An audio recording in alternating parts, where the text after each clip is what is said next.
Afrofuturism is a phenomenon that has become a very big deal culturally, both in the United States and around the world. Afrofuturism is on the tip of lots of tongues these days, yet many people still don't know exactly what it is. Today, we will find out. My name is Celia C. Peters, and welcome to the Educational Guide to Afrofuturism. Afrofuturism is a new way to understand the state of being Black, free of the terrorism, violence, and oppression of the past. It allows the fluidity of time and identity of Black. The term was first used in 1994 by Mark Derry in his essay Black to the Future. The definition has expanded, deepened, and evolved since 1994. A new movement has been born.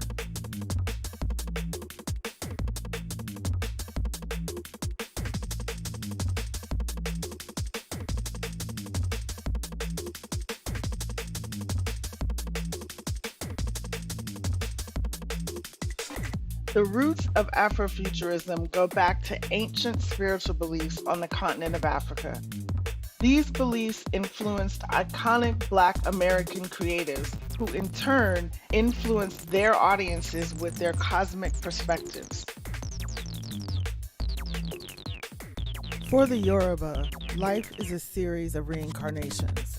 Both the physical and spiritual world are ruled by the sky god, Olorun, who owns the sky and everything below it. Communication with the spirit world is key for humans. It happens through divinities called orishas. The Yoruba belief system is the basis for Cuban Santeria, Haitian Voodoo, and African American Voodoo, all of which are spiritual faiths. The Dogon are known for their ancient system of astronomy, which dates back to 3000 BC. They also developed calendars, calculators, medicine, and pharmacology.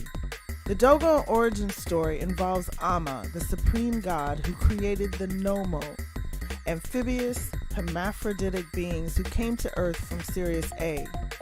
Sirius A was not photographed until 1992. The ancient Egyptians held a complex belief system that was an integral part of life.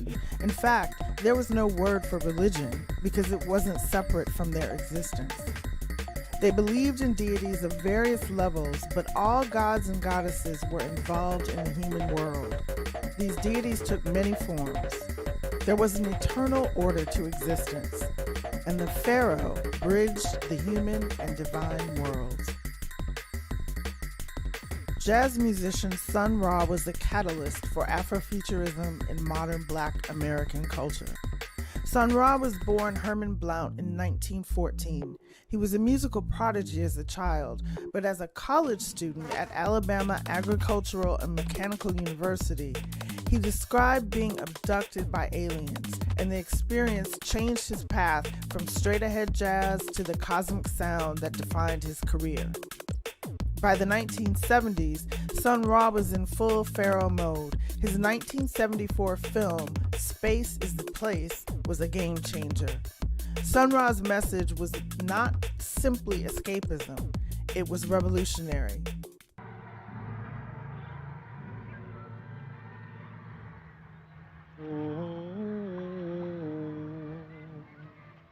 The music is different here. The vibrations are different. Not like Planet Rave. Planet Rave's sound of guns, anger, frustration. There was no one to talk to from Planet Rave to understand. We set up a colony for Black people here.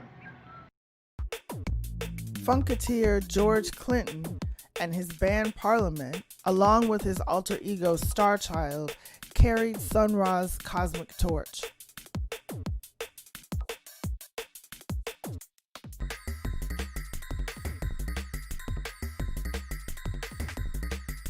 Trailblazing artists LaBelle and Betty Davis were avant-garde, empowered women who knew what they wanted sexually and otherwise. For many, that alone was alien.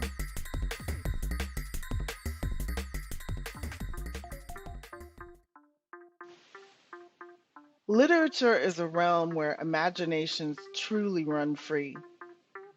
Afrofuturist writers have been essential in cementing Afrofuturist concepts, characters, and stories in the collective psyche. These writers and their stories have given Afrofuturism life. Novelist Octavia Butler is without a doubt the grande dame of Afrofuturist literature. She explored political, social, and environmental issues. Her work featured people of color and women as full participants in humanity's future worlds. Samuel Delany is the Don of modern Afrofuturist literature. His stories often take place in complex, highly technological worlds where political and social conflict complicate matters greatly. Wife and husband Tananarive Due and Stephen Barnes create sci-fi stories, most recently in season 2 of the Twilight Zone series. N.K. Jemison's work is largely in the fantasy realm. Memphis-based writer Cherie Renee Thomas weaves mystical stories rooted in African-American folklore, where time is fluid. Cadwell Turnbull draws upon his Caribbean heritage to explore Black futures. Tomi Adeyemi is a best-selling Nigerian-American author whose young adult novel, Children of Blood and Bone, is being made into a film. Writer Nede Okorafor is a prolific, best-selling author who has written award-winning novels and graphic novels. Writer and filmmaker Itasha Womack wrote the seminal primer on Afrofuturism. Afrofuturism largely got its start in America with musical artists. Their sound, lyrics, and presentations embodied the possibilities for Black futures. Singer Grace Jones hails from Jamaica and has a long track record as a futuristic, countercultural goddess. Now in her 70s, she is still hitting stages around the world. Janet Jackson was an early fan of the Black future. You know we're gonna make your body wet. Yes. Make your body just scream out, yeah. Make it think of naughty things. On me, on you. Yeah. What it's gonna be.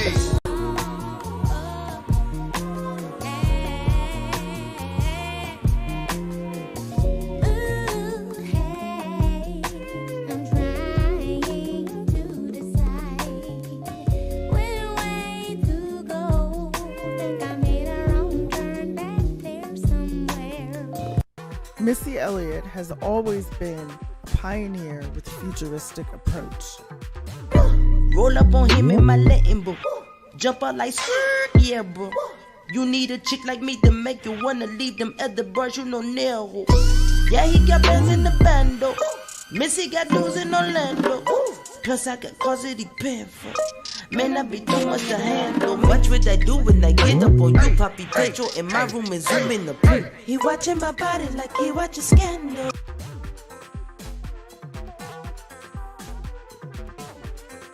And Janelle Monáe is a modern Afrofuturist idol.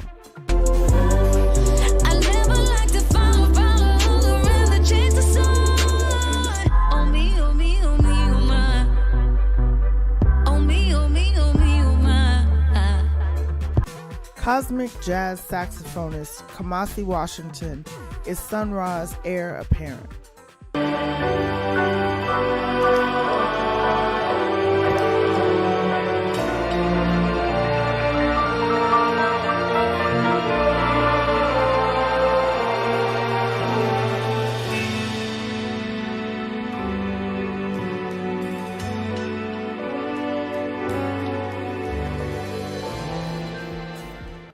Los Angeles artist Flying Lotus is known for edgy future soul. Black Coffee is a South African DJ and producer.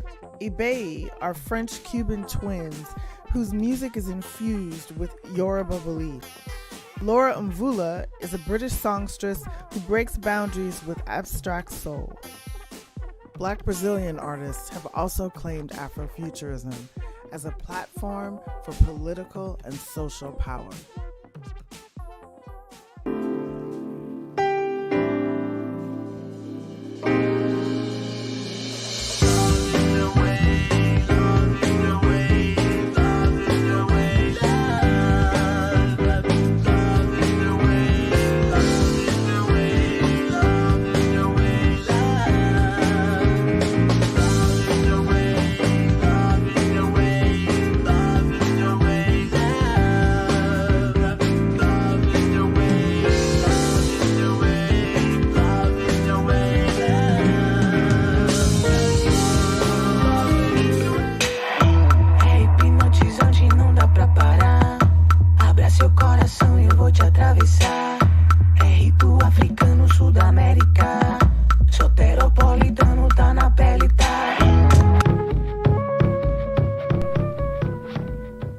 Of course, visual artists create a kaleidoscope of imagery that reflects the endless ways that the Afrofuture may show up. Artists tell stories of cultures and communities. Their work reflects the times, past, present, and future.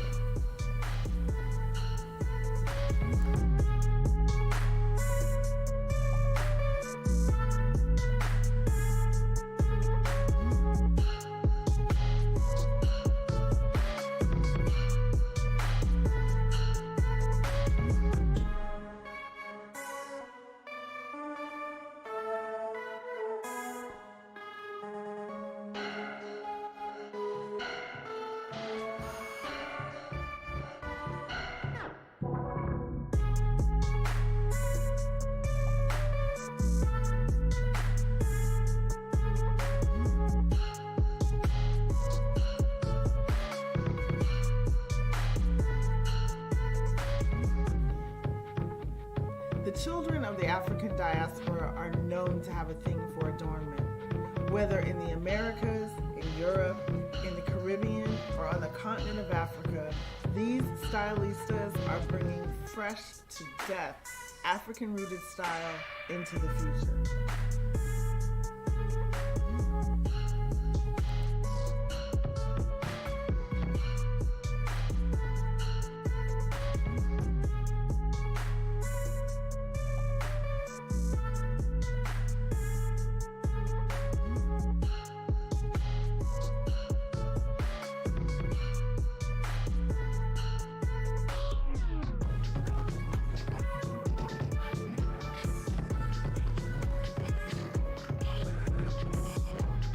There is a very large community of Black filmmakers whose practice lives in the sci-fi universe.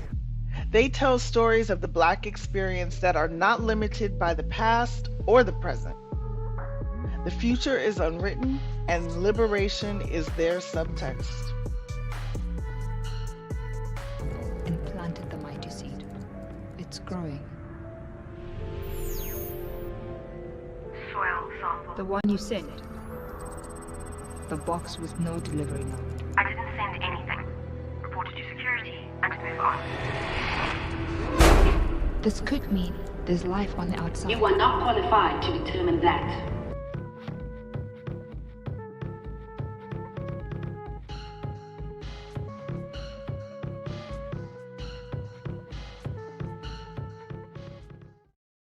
Ms. Jones software provides the user with a meaningful virtual learning experience.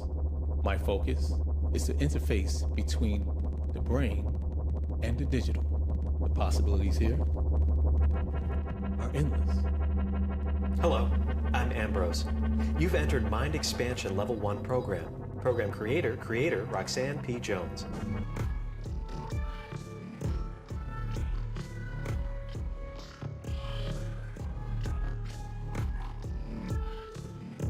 To stand.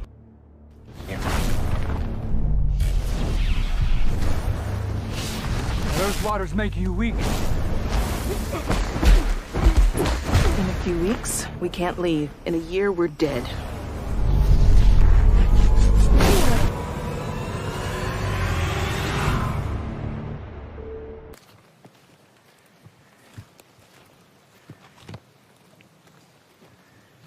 Jeff. He's dead. Jeff is dead. No, he's not. Jeff! Give him mouth to mouth. Hell, I'll do it.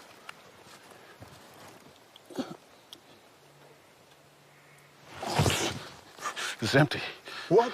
His mouth is empty. It's gone. There's nothing there. It's gone. What was that? I can see the spirits that walk among us. I don't believe in Obia. It's not Obia. It's a religion. So you believe? You're frightened of me, don't it?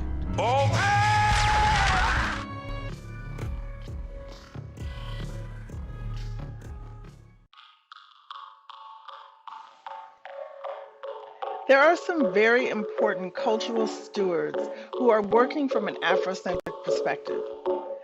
In many ways, they are the guardians of what we treasure, and their work both reminds us and reassures us of the beauty, the power, the necessity, and the timelessness of Blackness.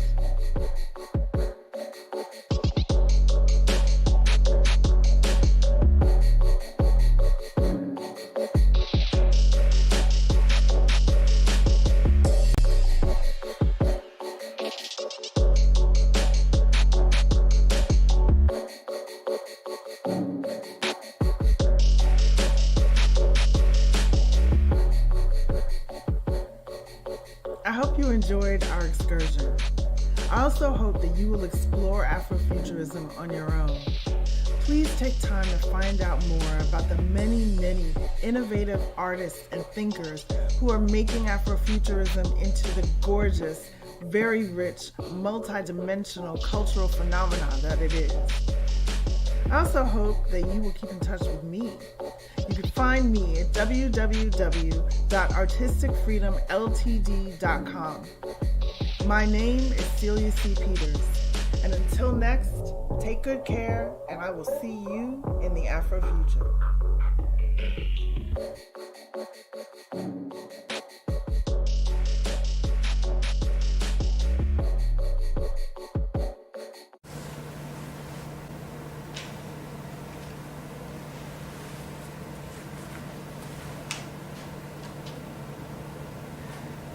My mother knew more past.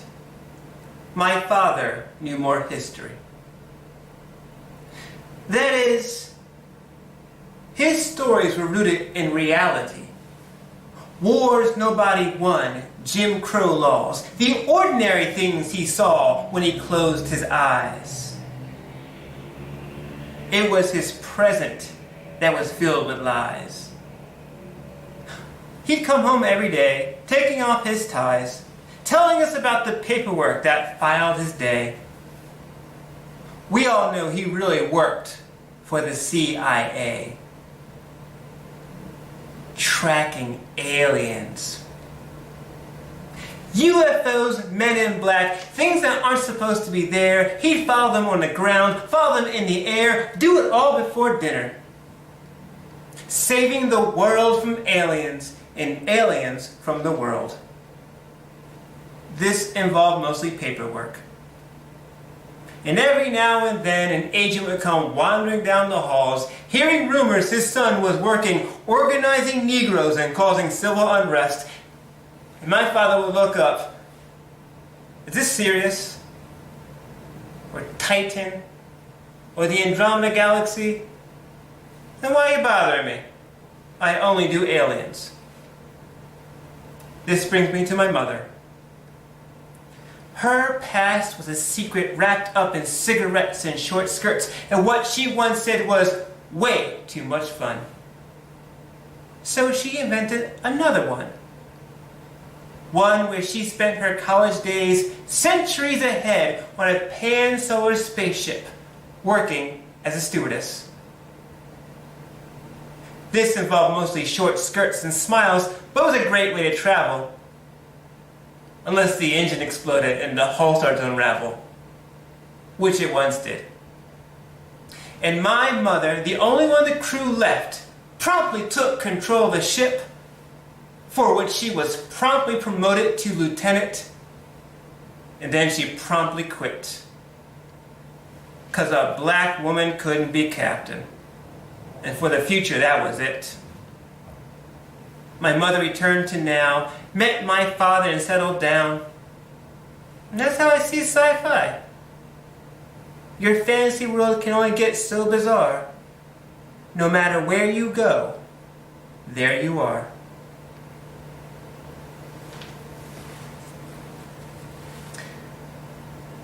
She said in bed, "When I die, let my body fly. Book me a trip on a rocket ship and launch me at dawn.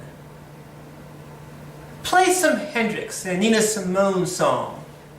Give me a eulogy on a static headset. Let the booster jets be my pallbearers and give me a plume in lieu of a tomb.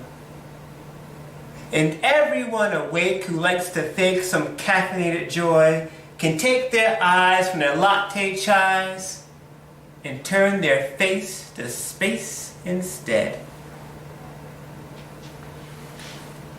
"What would you like for breakfast?" I said. She said in bed, "Let me sail on solar winds over all the lunar seas, past clouds and cries and tranquility, nectar and moisture and fertility, even past the pyramids NASA never lets us see, until my body flies right over the moon. Let me float like a balloon till I'm over Venus, the namesake of fly traps, the reason for Jimmy hats, both deity and devil and a woman at that. Let my ship land on a mountain cap and let my body burn in a snowfall of lead," she said. "What do you want for breakfast?" I said.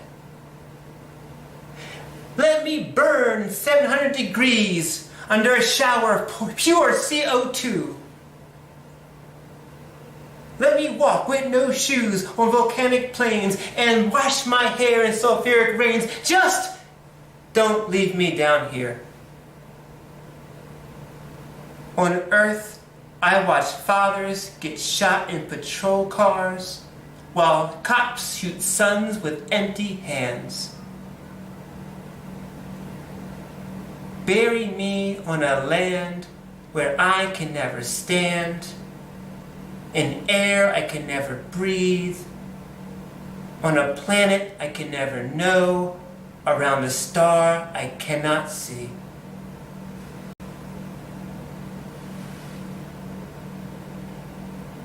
Don't leave me here when I am dead. And chocolate chip pancakes, please," she said. I want to thank RedLine for having me. I'm so honored to be here in virtual cyberspace with this festival. I want to finish up with one more poem. It's called T-Bone in Class. It's about the history of the entire world.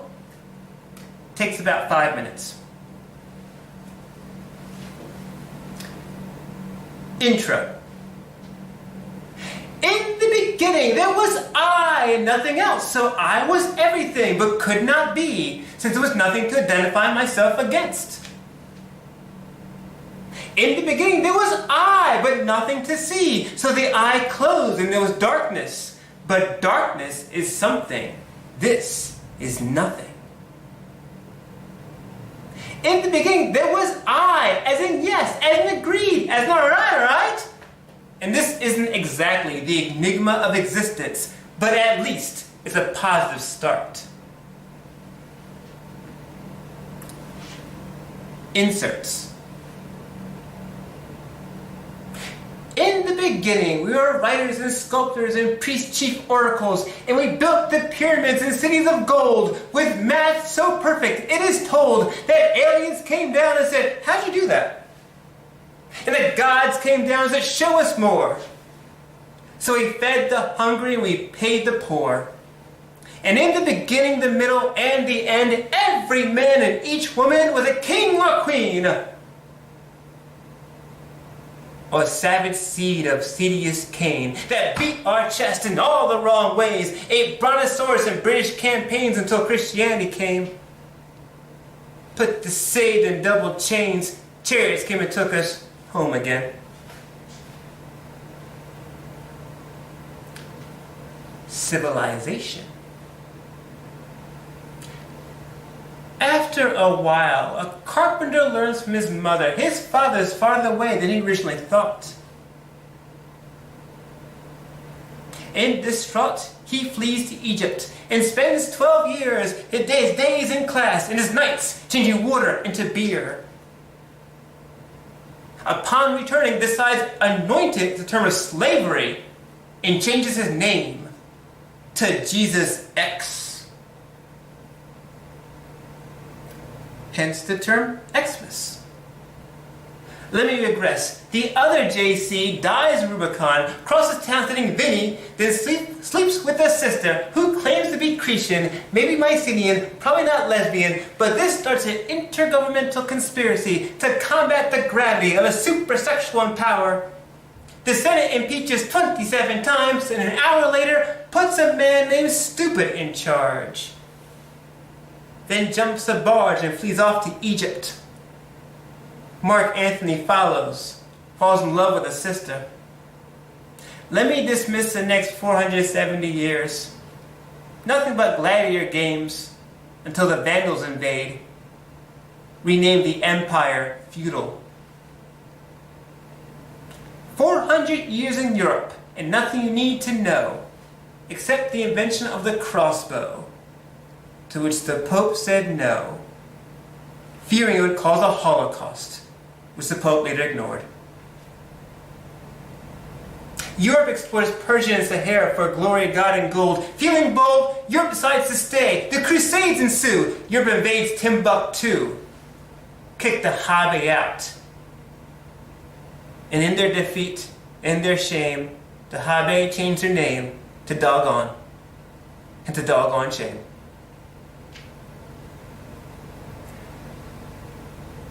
America. It was summer, as in August, as in early July, as in hot, and these founding fathers were crowded in town halls, constituting declarations, until one of them called for clarifications. I would like to say, I think this was Jimmy A or Double J, probably not Tom May. I would like to say, because I don't recall a hypocrite down the line, can we add the phrase for white guys? Life, liberty, and happiness for the few. To which was heard, who asked you? They knew it had to be Tommy Jeff. We only got so much room left on this one sheet of paper, and Hancock thought it happened with huge-ass handwriting. Blind motherfucker. War, said George W. War, war, war.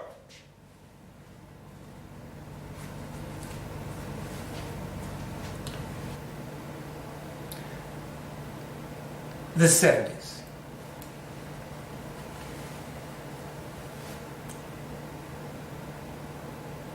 The 80s. The 90s. It all kind of blends together after this. If the revolution came, round-the-clock coverage on all 4 networks and cable, if you're stealing cable. Aerial shots would show mothers, fathers walking down one street, brothers, sisters down the other. Graphic artists be at the computer working CGI revolution, while jive turkeys be at the studio keyboards funking up the opening theme. Correspondents of mixed heritage be on the field explaining to old white men what's really going on. It's revolution, baby. It's reality TV, except Last Off the Island does not win $1 million, does not find lifelong love, does not become Revolution Idol. Maria, are you saying the revolution has no idol or simply is not idol? That's right, Tim. Everyone's taking part. This is Maria X reporting live from the revolution. The revolution will have X's. ex-generals and ex-patriots claiming to be experts on revolution, while we accept everything they say. Oh, and expect commercials. We'll expect some commercials, because everyone's taking part. Fire by Exxon, looting by Neiman Marcus, and revolution by viewers like you. Thank you, ladies and gentlemen. Thank you so much. Thank you, RedLine, 48 hours. Woo!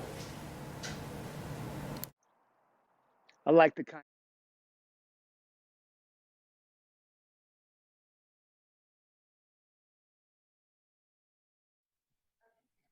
Hello, everybody.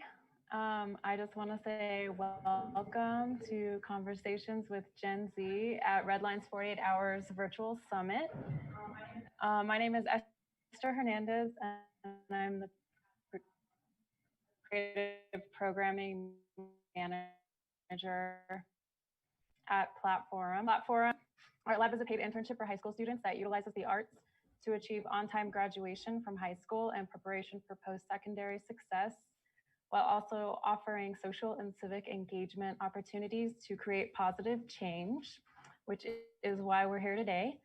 Art Lab has been so successful that we've had a 90% graduation rate over 12 years. So we're so glad to have you join us for our 5th round of Conversations with Gen Z.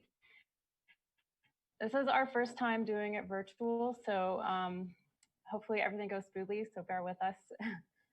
Conversations with Gen Z was conceived in an effort to bridge generational gaps while also building community and fostering conversations on important social topics. And today we have 3 amazing guests. For everyone watching from home, I will tell you a little bit about each guest before we get started. I just want to say thank you and welcome to Representative Leslie Herod. Hi, Leslie.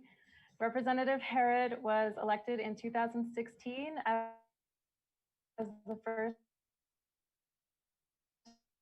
LGBTQ African American and chair of the House Finance Committee, vice chair of the House Judiciary Committee, and chair of the Committee on Legal Services.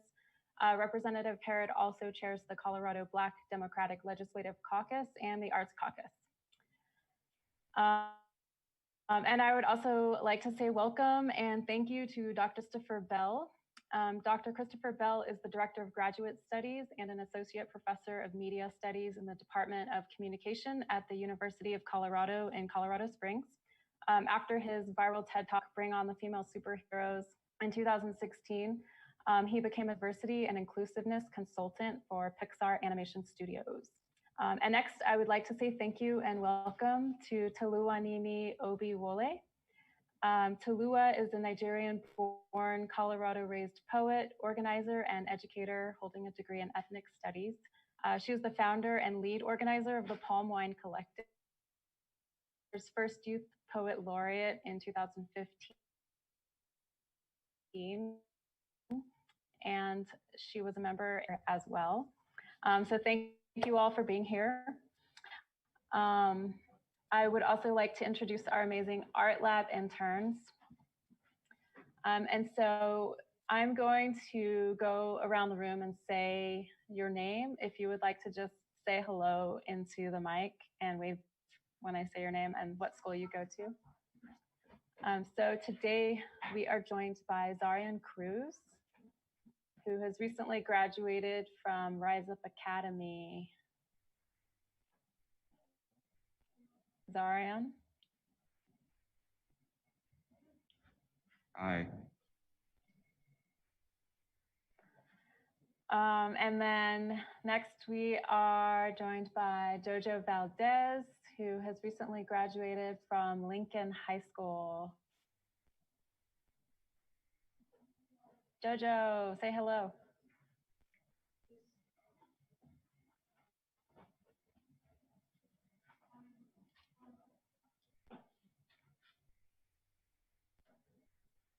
Okay, we'll move on.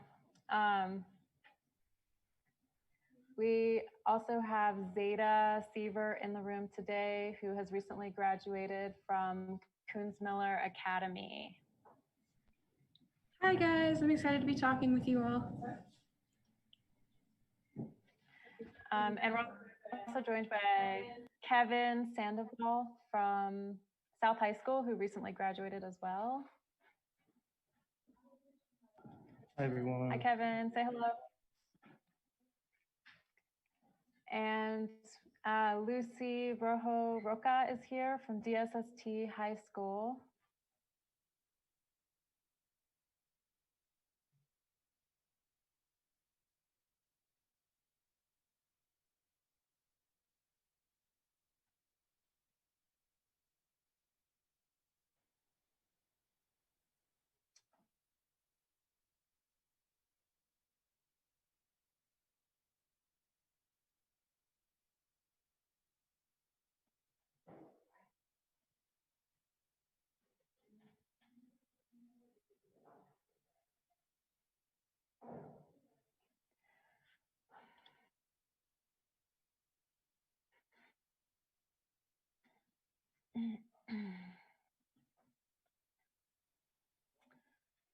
Uh-huh. Shut up. Am I frozen right now? Okay, can you guys hear me? Yes, we can hear you. You're good. Okay, great. We're also joined by Sierra Sheep, and Sierra goes to Rocky Mountain School of Expeditionary Learning. Sierra, if you want to say hello. Hi.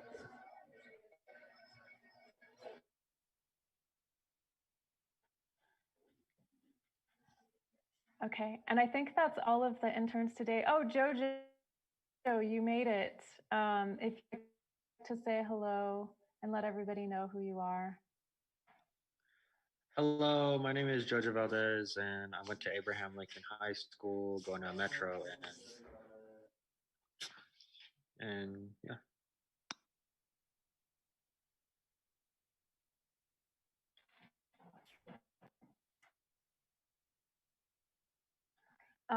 All right, everybody. Today the topic is Afrofuturism. So with that, I'd like to go ahead and share the definition that Art Lab used when they were researching. Afrofuturism is a cultural, aesthetic philosophy of science and philosophy of history that explores the developing intersection of African diaspora culture with technology. Afrofuturism addresses themes and concerns of the African diaspora through technoculture and science fiction, encompassing a range of media and artists with a shared interest in envisioning Black futures that stem from Afro-diasporic experiences. We don't think of Afrofuturism as an escapist form of music, art, or literature, but as a form of activism that can be used to address social inequity while also imagining a different reality for Black people around the world.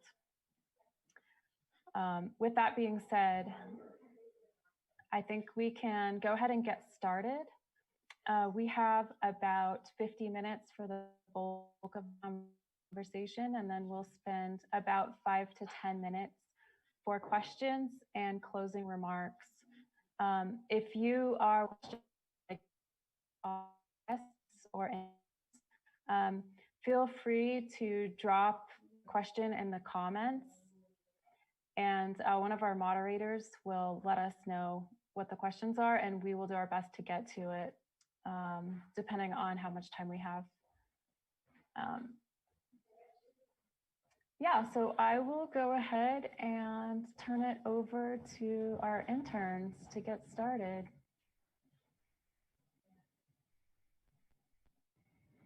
Hello guys, I'm Marcelo, and with our first question, we were wondering what your favorite types of demonstrations of Afrofuture in media are. and a short description on why that's your favorite. And that's for everybody, whoever would feel free to go first.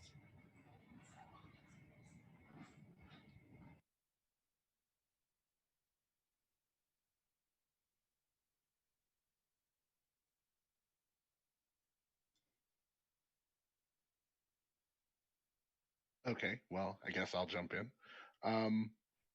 Good morning, everybody. I think it'd be really easy to just say Black Panther, because everybody talks about Black Panther. I'm actually gonna say Raven Baxter from Not So Raven. And I think that we talk a lot about Black Panther as sort of this starting point for modern Afrofuturism, but you can go back 15 years to the sort of magic and mysticism of Raven and the way that she sort of redefined what it meant to be a Black American teenager in a lot of ways for a lot of people. And yeah, I think I would go there just based on what I like, at least. Oh, I love that. That's so cool. Hey, everybody, I'm Leslie Harrod, State Representative. Welcome to my house, I guess. It's good to be here with you all at Redline. I'm not so well versed in Afrofuturism, so I'm really hoping that we have some time to dialogue. I'm looking forward to learning from everybody as well. But I think my favorite, and the thing that jumped out at me first when you asked this question was Janelle Monáe. I feel like she exhibits so much Afrofuturism in her work. And we could talk about what that means, but she's awesome. She's a rock star and I love her. So I think that's who came to mind for me first.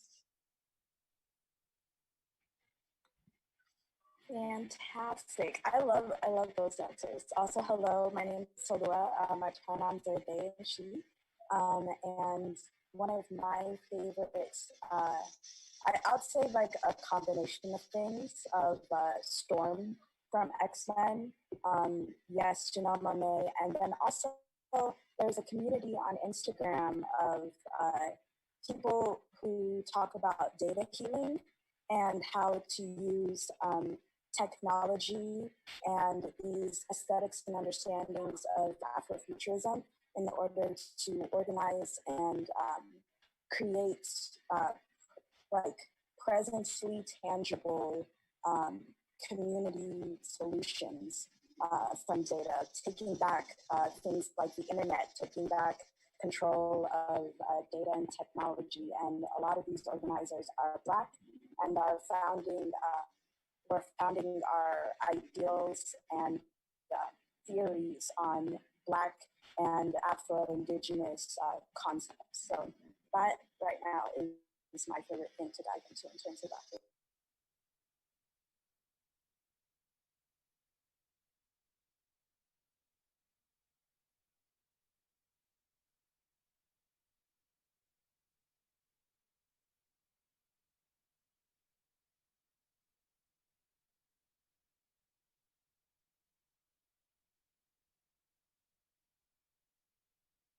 If someone's talking, they might be on mute, but you have masks on, so I can't tell. Oh my God, I've been talking this whole time and I've been completely and entirely on mute. That's hilarious. I love it. Hello. Wow. Hello, everyone. My name is Falua. My pronouns are they and she. And my favorite representations, I was just like going off about this whole data healing community that exists on the internet and the interwebs of Black and Afro-Indigenous people who are using the concepts and aesthetics of Afrofuturism to access present day like portals, using internet and data as portals, and taking back algorithms and certain systems of technologies that are inherently racist and inherently meant to upkeep the current system and status quo, reclaiming those technologies with an Afro-Indigenous mindset and actually using the technology and data as portals in the present.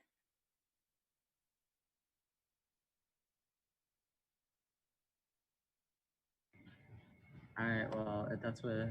Thank you for your answers. And the next question is going to be by Zeta. Hi everyone. I did really like the just listening to your guys' responses because even though they all kind of fall into that category of media and being seen by multiple people, you each kind of had your own segment of it. Dr. Bell, you focused a lot on pop culture, and Tulu, you kind of did too.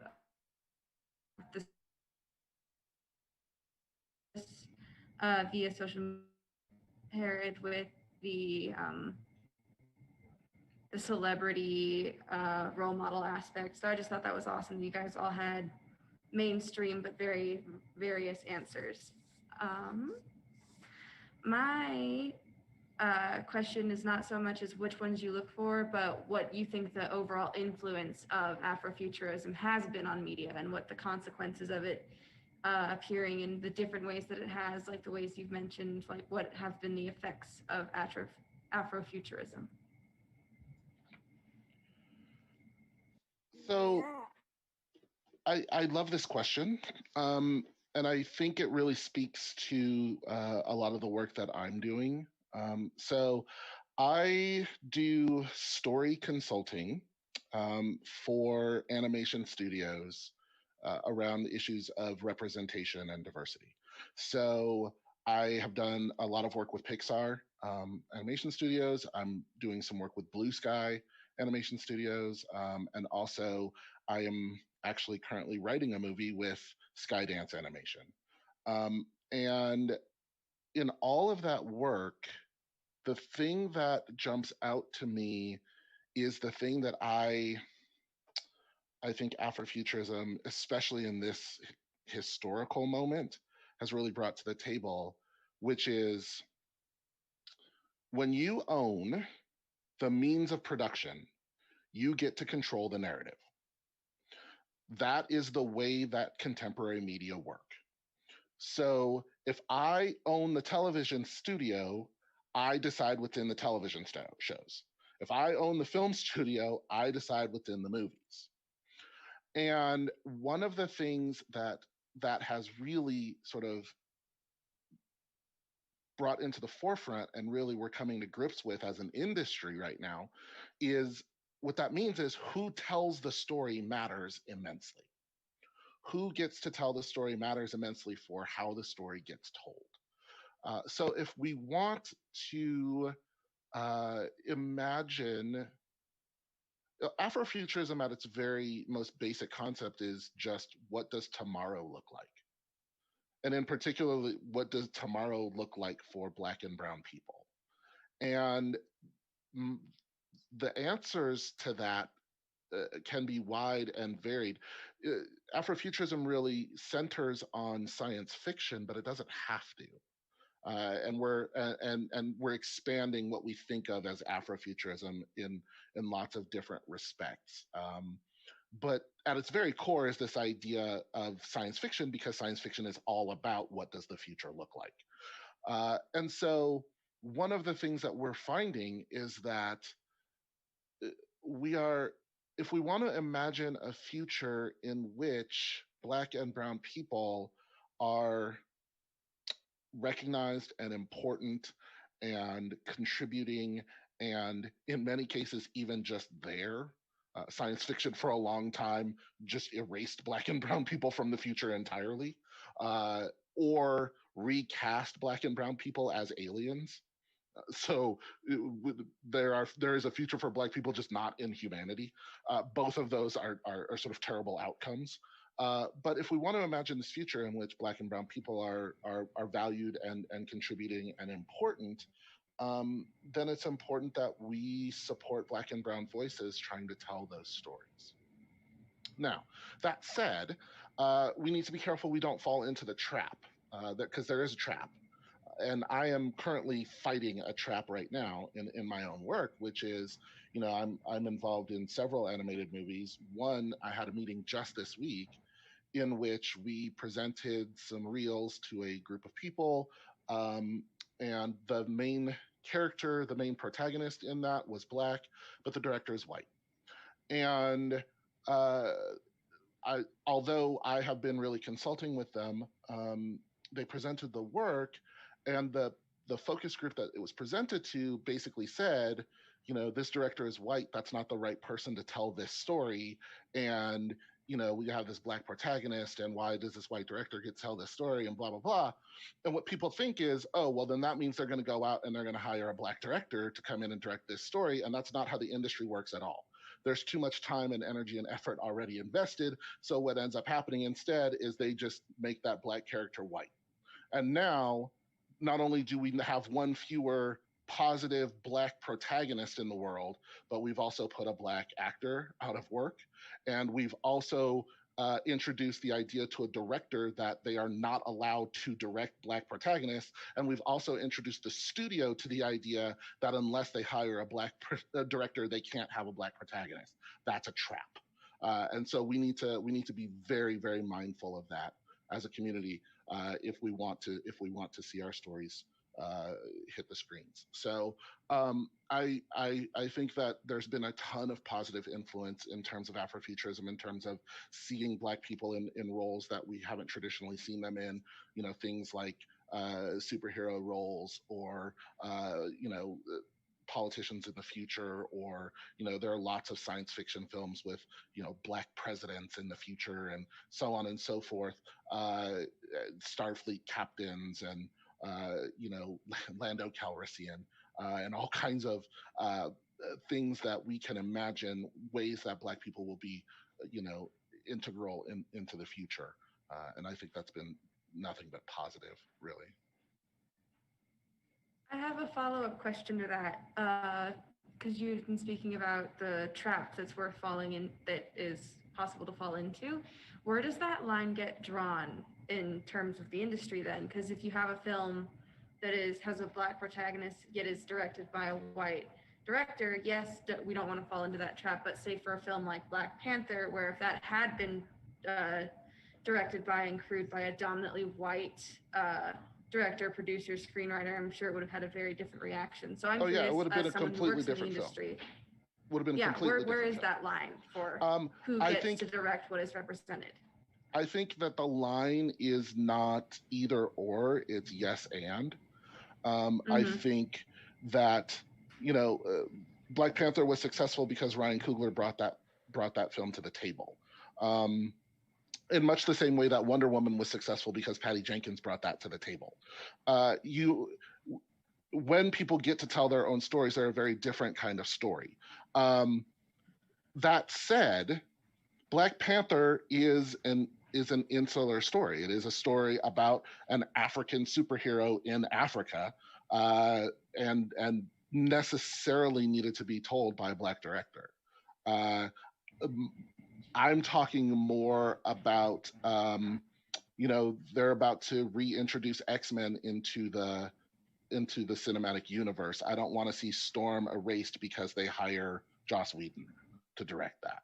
And that's the trap that I'm talking about. That's the trap that we fall into. By all means, we need more Black directors, Black writers, Black producers.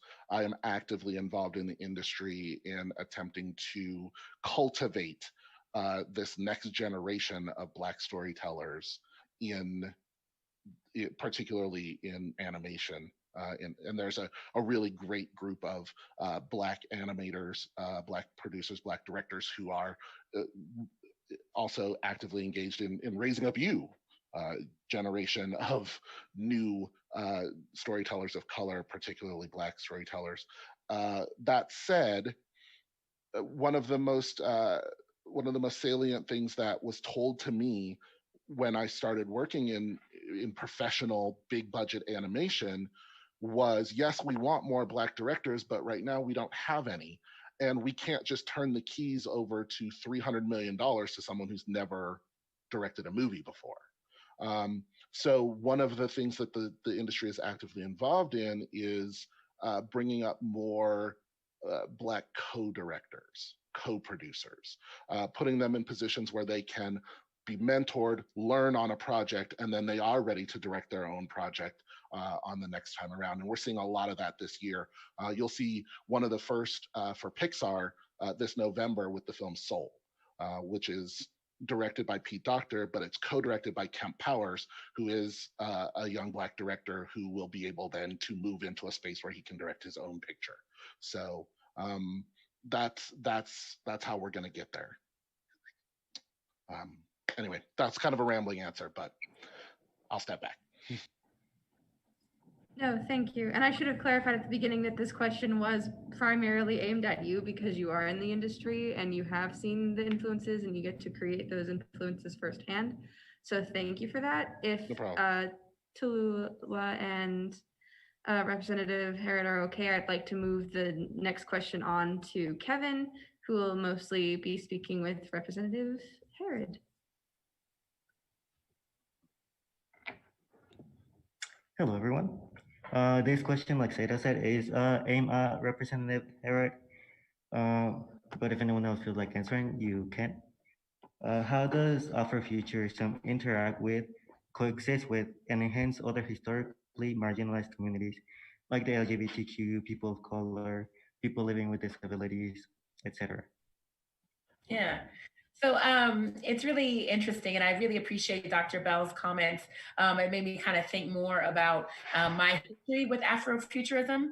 And growing up, you know, my history with seeing even Black people on television, you know, it was in this fantasy world. So Star Trek Next Generation, I know had a lot of challenges if we look at it now, but back then was, you know, very powerful for a young Black woman to watch. Or a young girl to watch coming into her womanhood. And it was Storm. And that's why you can't see it, but I got my gray streak. And when I'm in person, you can see it. And Storm has had so much of an impact on my life, I can't even tell you, right? And it's interesting who tells Storm's story, how much of her story is told, how much we learn. And I'm learning a lot more, right? Because we've expanded who she is as a person. But what she taught me, which I think is something that Afrofuturism teaches, especially Black people, queer people, folks who just don't typically see themselves represented, people with disabilities, is that, you know, I could be a strong, badass Black female. And I could control everything in the weather and be bold and be who I am. And when she is at her strongest, right, she is who I want to be, right, want to emulate. And I think that the challenges is that it can be also very othering. Like we have to be in some future world, some different world in order to be that strong character, right? In order to be that strong person. But what it does do, which I think, you know, you have to balance that, is it makes young women like me dream of who we can become and what this world could be if we are using our full potential, right? And so when it comes to what it does for people who are different and othered and, you know, of color and disability and queer, it like helps to show what life could be like when we are fully liberated, you know, and helps us to work towards that liberation.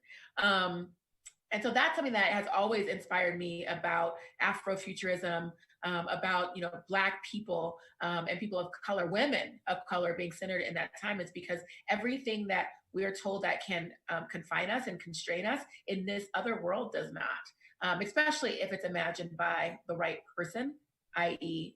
Black leaders, right? Black people, Black creatives, which I think is also very important. And so when you put that with Black Panther, it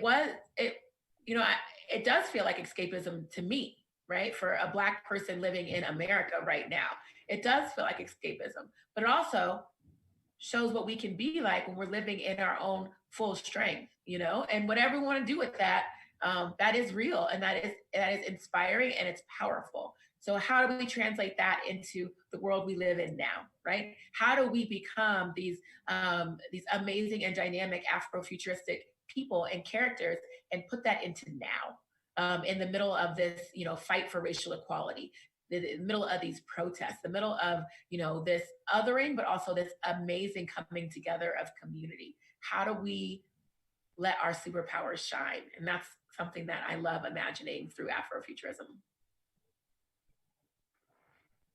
Thank you. Would anyone else like to add on to that? Sure. I think just in addition to that, Afrofuturism it's a space. It's like an abstract space that allows. It's a void that allows things to be, to exist, and to form.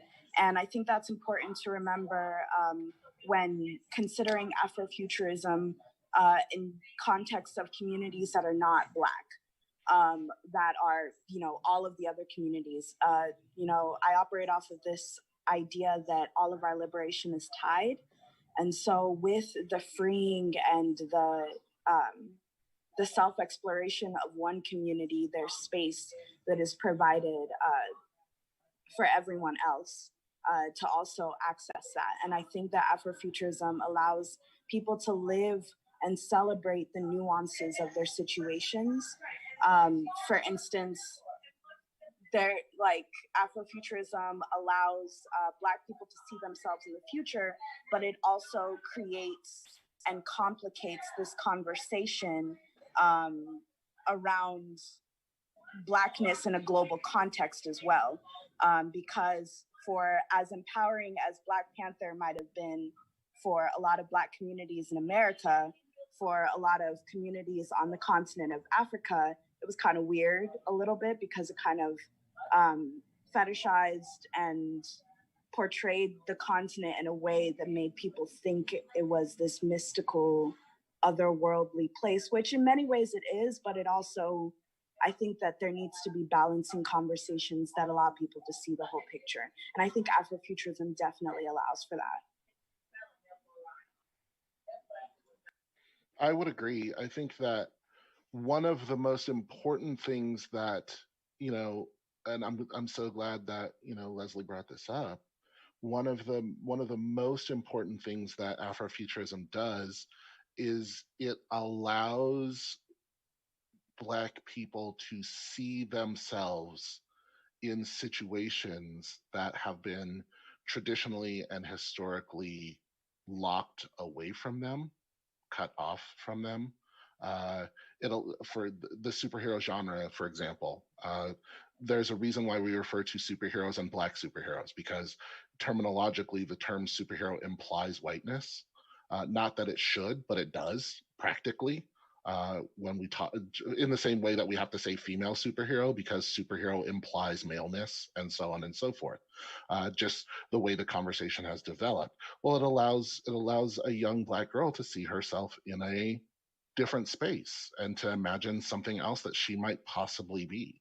One of the things that I study, it's going to sound kind of silly, but one of the things that I spend a lot of time studying is professional wrestling. I've studied professional wrestling for a long time. Professional wrestling is historically one of the most racist and misogynistic spaces in popular culture.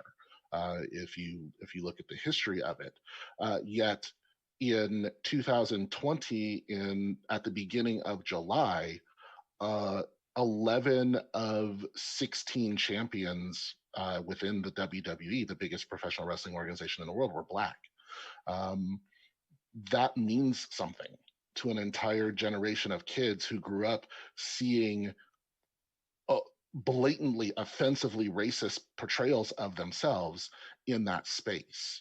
And you look at what's going on in the world in terms of political engagement, in terms of activism, in terms of community organizing, and you think, my life is not that far off from Divergent. My life is not that far off from the Hunger Games. My life is not that far off from these stories of dystopian futures, because as someone who professionally studies dystopia, I can tell you, you're like this close to a dystopia right now. You are living in dystopic times. And because you're living in dystopic times, one of the key things that Afrofuturism has done is it has opened up the space for an entire new generation of readers to say, this story is not that far off from my life. And if these kids can enact change in these fantasy worlds of the future, I can exact change in my real world of today. And I think that is a vital a vital thing that Afrofuturism has done. Thank you, everyone. Those were all very good answers. I'm gonna pass it on to Saria now. Hello. So my question is directed towards Talua, and it is: should media creators be more cautious with the way they portray Afrofuturism? Yes, absolutely. And actually, give me one.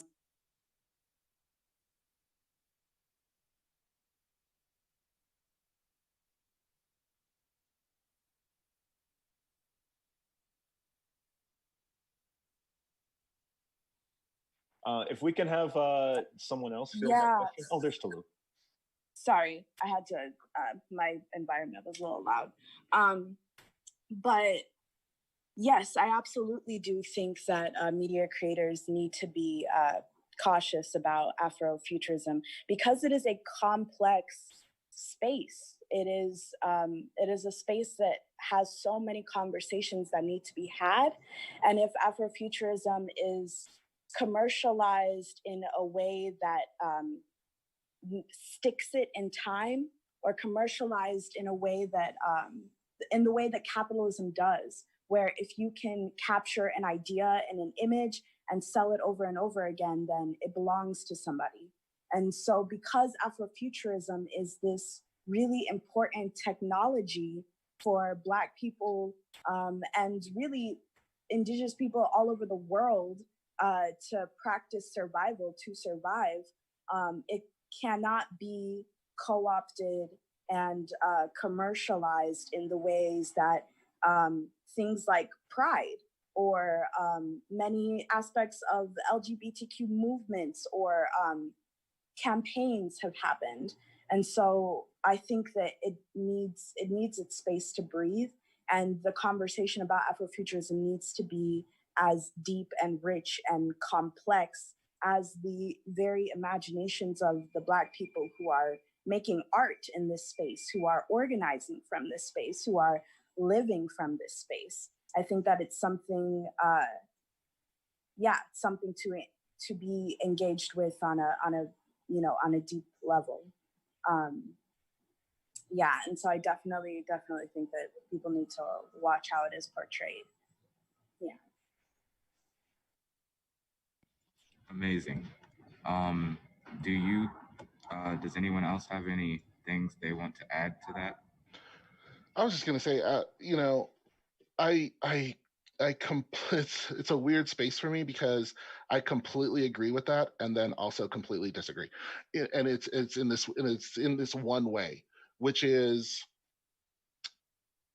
fundamentally, functionally, in America, culture, and when I say culture, I mean popular culture, the culture we consume, the things that tell us what our society is about, for better or worse, and most of the time the answer is for worse, only get to exist in a mass form insofar as they can be sold in America.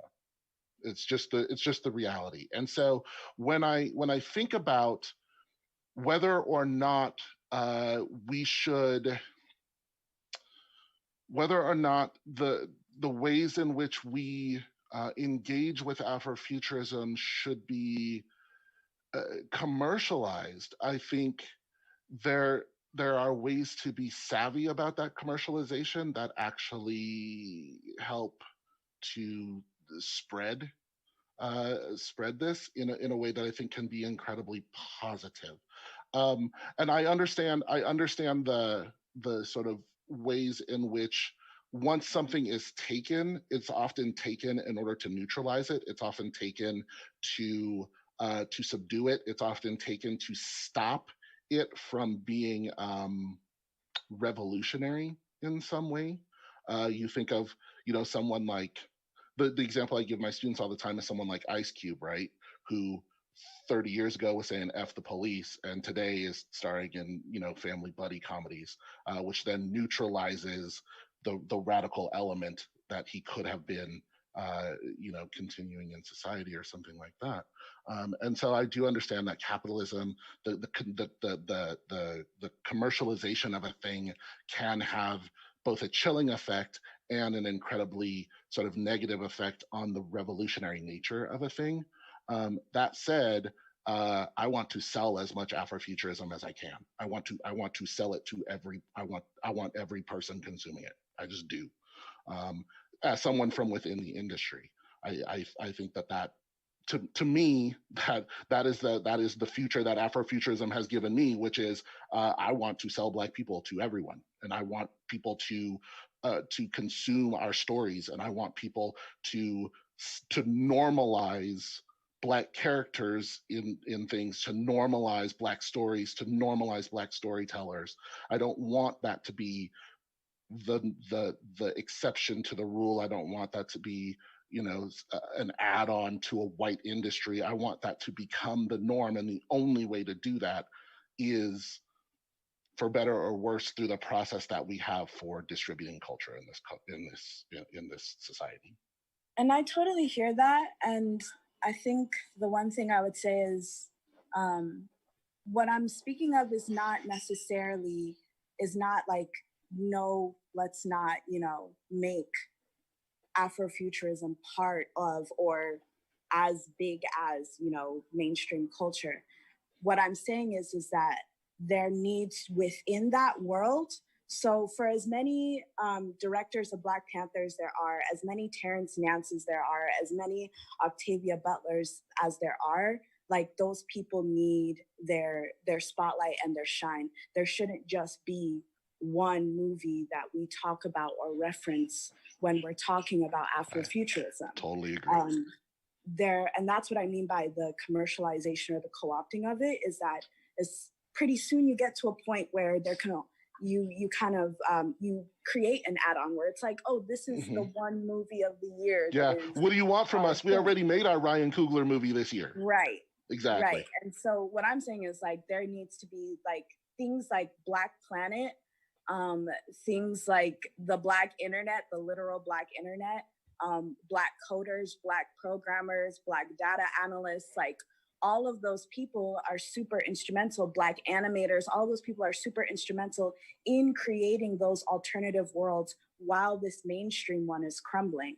And as much shine and opportunity as there can be provided for those people as possible, I think that is necessary. And I think that's what I'm trying to say with, like, being cautious with representation means, like, if you are somebody who considers yourself an accomplice or an ally, when you're in rooms talking about Afrofuturism, really making sure that you are getting as many diverse perspectives as possible on it within the Black community, and also not perpetuating those neutralized ideas as this is the core and center of what this is. Right. No, I completely agree. I think this is something that I've struggled with within the industry as well, which is I am often the only Black face in a room, and I cannot, nor do I want to speak for all Black people who may consume a film, right? Because I have a very particular sensibility. I am who I am. I grew up where I grew up, and I'm a product. I'm a Colorado kid. I grew up in Westminster. I'm here today because so a friend of mine from high school is one of the people who runs this program, and she asked me to come. But in many ways, I was a lot of my high school friends' one Black friend. And that carries with me throughout my entire life. So I have a very particular perspective. I cannot and should not be speaking for all Black people. And the more we get Black people into rooms, the more likely it will be tomorrow that I'm not the only Black person in the room. And I completely agree with you there. I think that's so important. Right. And the more, the more of us that are present, that are here, that are speaking, the better it is. Totally lost my train of thought, but it'll come back.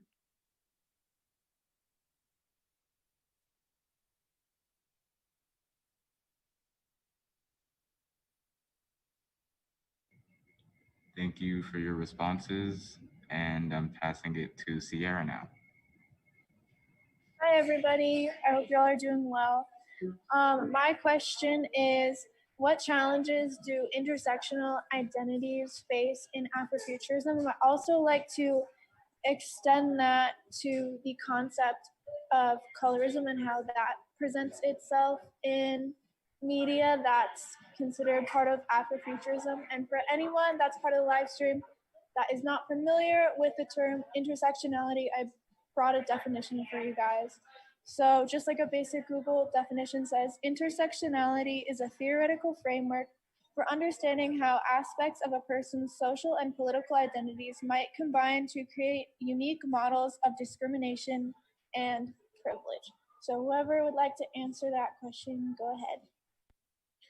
Yeah, I'll just jump in real quick, and then I'll let the experts chat. I just think the dangers and I think some of the limitations of kind of more mainstream Afrofuturism. So when I talk about Storm and thinking about the Black women that I see, and this is shifting and changing a lot. It's just so one note. It's like it definitely reinforces that strong Black woman trope of no vulnerability at all, right? And that is extremely dangerous for us and for our mental health and how people perceive Black women, So that has been challenging. And then when it comes to colorism, it is so apparent, I mean, even if you keep with the same thing about Storm, it's like she's changed in shades so many times, based on what's acceptable at the moment and even her popularity, she gets lighter, right? It's very fascinating to me how many shades of Storm there are. But I think that what I've seen in some Afrofuturism, not all, of course, because it's not a monolith type situation, is still like the darker skinned people are a part of like a different group than the lighter skinned, people, right? So even if they're warriors, even if they're strong, they are a different group. And I think that's really interesting how we're still grouping folks by their complexion, even in Afrofuturism. Right. And I really, it's really interesting also to see how there are people who, when trying to like get into or use or co-opt this Afrofuturist aesthetic, they're like, oh, okay, I can basically like create the same story as if I were creating a white person, but then just like make their skin a little bit darker and make them a little bit racially ambiguous. And that can count as Afrofuturism when it's like, that's really weird. And shade policing is like hardcore, the fundamentals of colorism.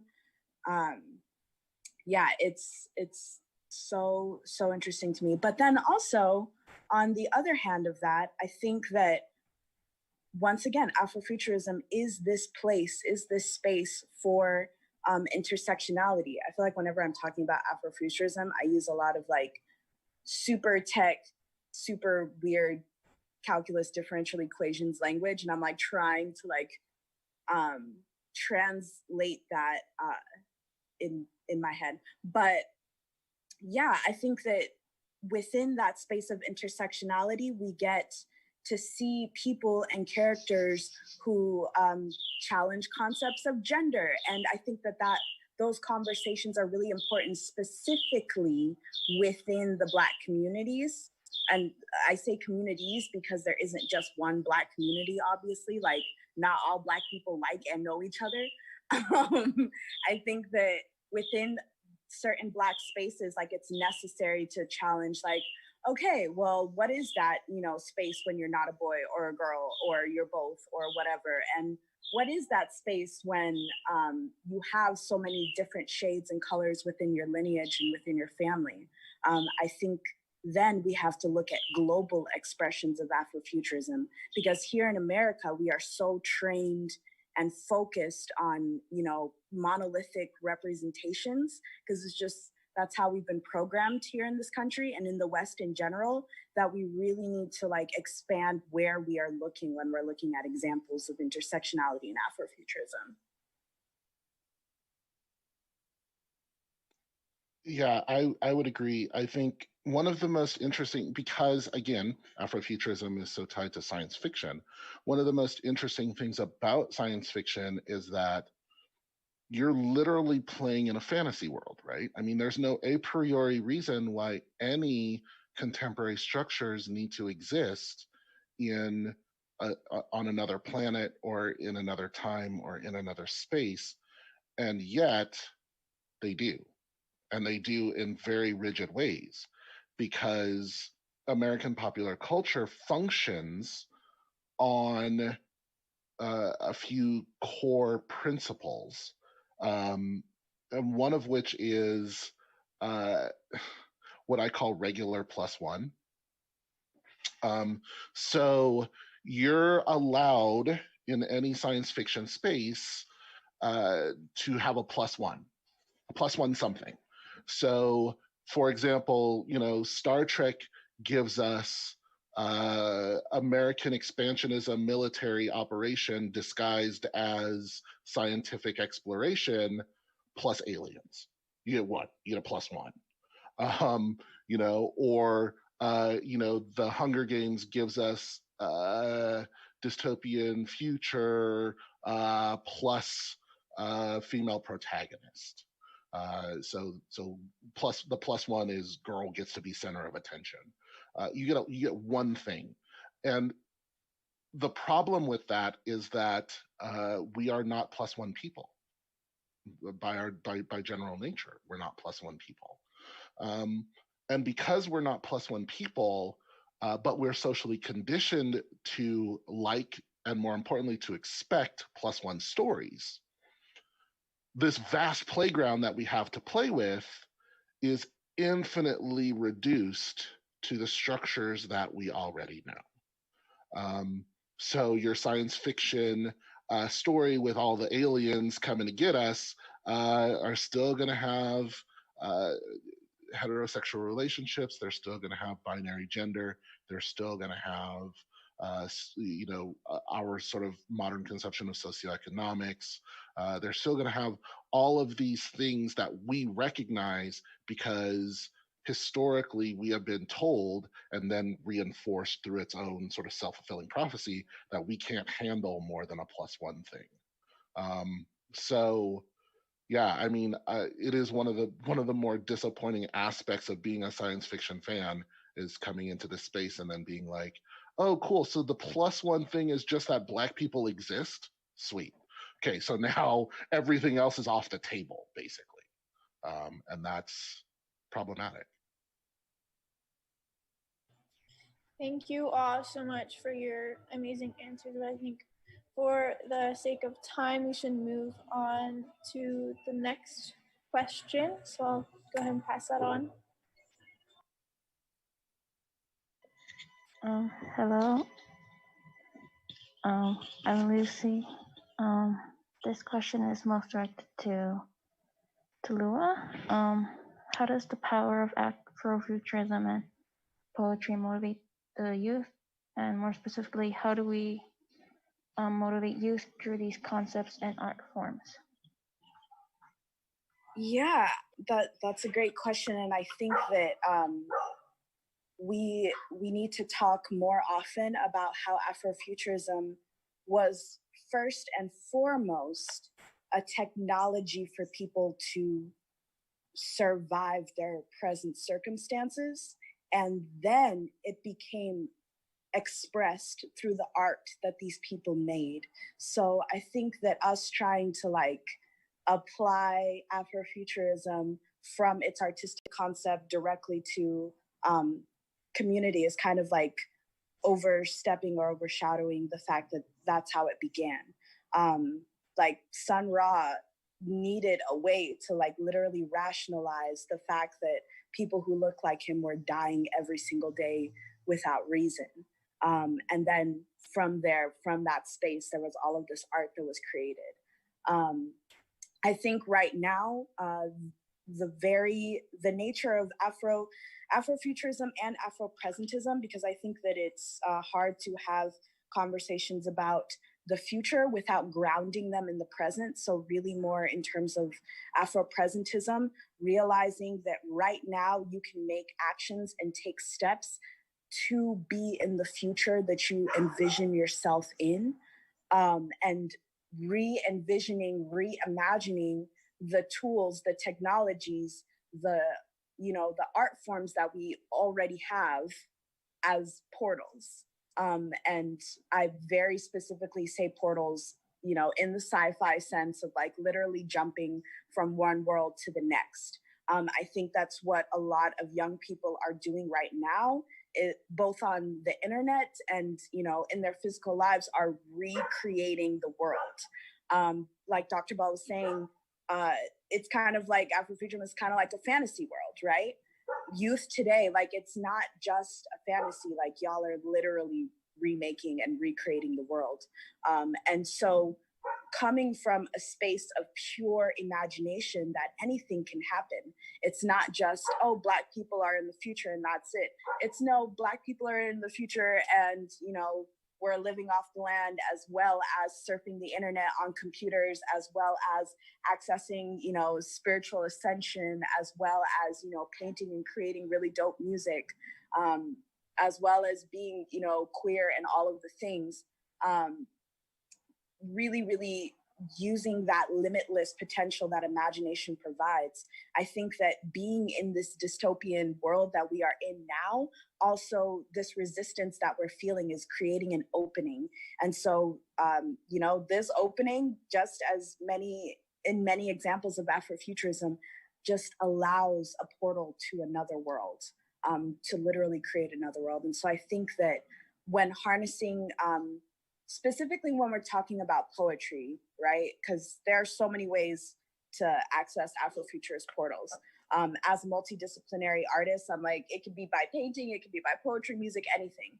But specifically in terms of poetry, words create worlds. Whatever it is that you write down, that you are imagining, like there's a certain sort of alchemy that you're performing in that, and actually writing these things down with, without limit. Poetry is like a weird art form because at its most colonial and patriarchal, it has all of these rules and forms, but also at its most revolutionary, those rules and forms are able to be reclaimed by disenfranchised folks, broken open, and used exactly, for our purposes. Yeah, and I love what Tulu just said. There's so much to that. I would just add that even though, or I guess in its escapism, it's so real too. It really like just very clearly articulates and highlights the injustices within society.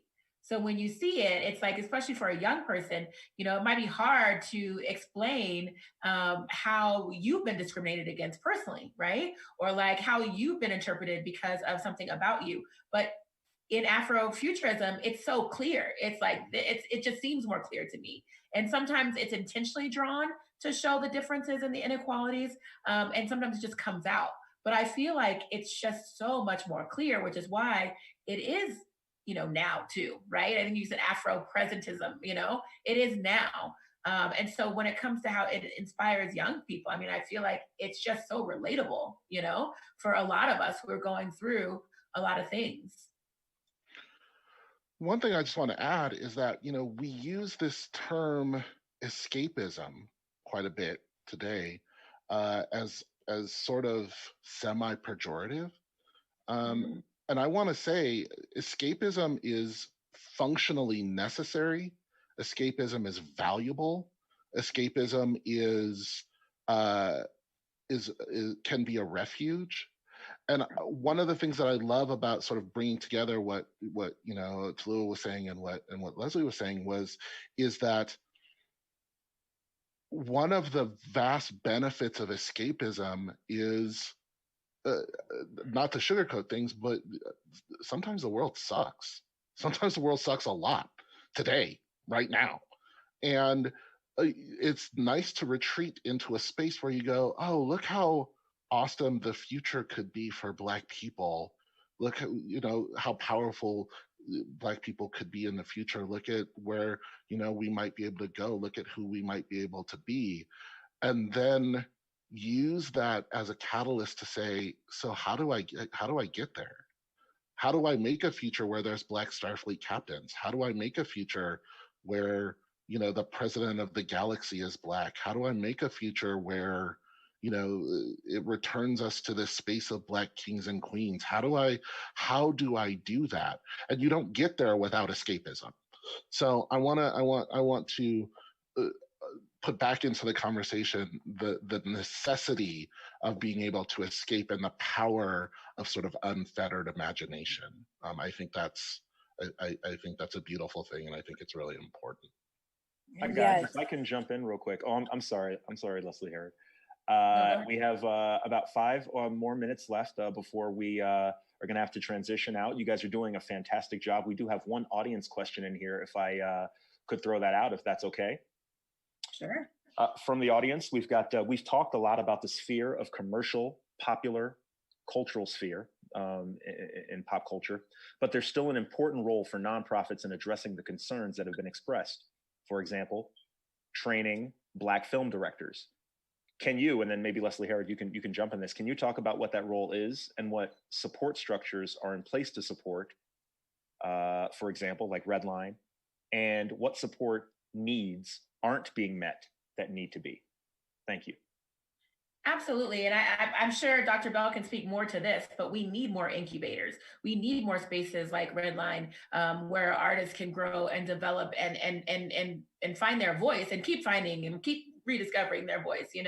That's so important. And when you need to take that away from the money making. However, I also do believe that Black people in this space should make money for their work, until we are that other society, that different society, that utopian society that values people differently. I don't want to see Black artists continue to be undervalued in the way that we define it in this world, right now. And so for me, it's like this kind of interesting mix of course, we need these nonprofits to act. Of course, we need funders to actually support them, and actually fund the development of Afrofuturistic artists, and different voices and young voices too. And then we also need to be able to lift up folks and make sure that we are supporting and valuing their work in the way that they want to be valued, So maybe that isn't always money. Maybe it doesn't look like money for everybody. Maybe it's something very different. But we need to make sure that we are valuing people for what they do.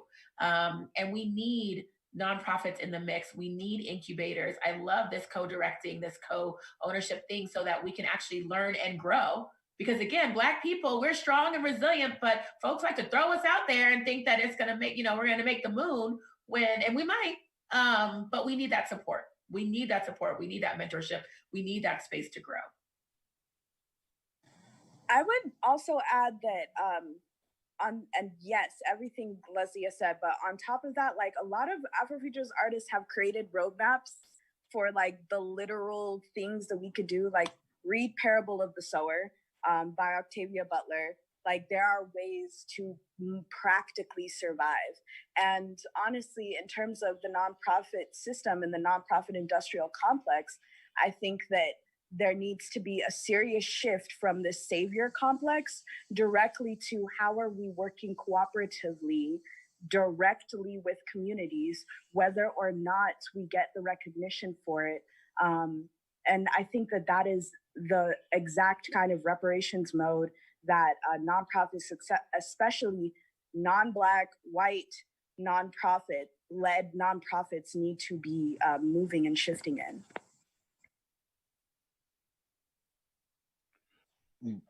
More funding for nonprofits that help develop the future storytellers of America.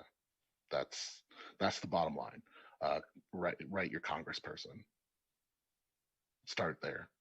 Honestly, I mean, these kinds of organizations are so valuable. They're so powerful because I work with several, big internship programs at these big animation studios. And I can tell you they're incredibly competitive and they are biased towards East Coast and West Coast schools, the big schools you would think of. They're biased towards places like NYU and UCLA and USC, and that's where filmmakers come from, and that's who get into those programs.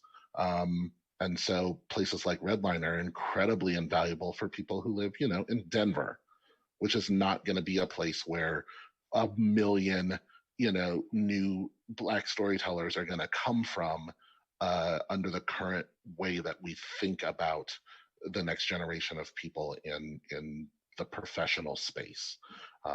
So yeah, maybe it doesn't always look like money, but I would certainly like it to look like money.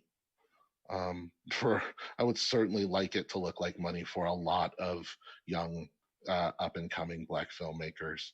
I would like to see 100 more Jordan Peels, and I'd like to see them tomorrow.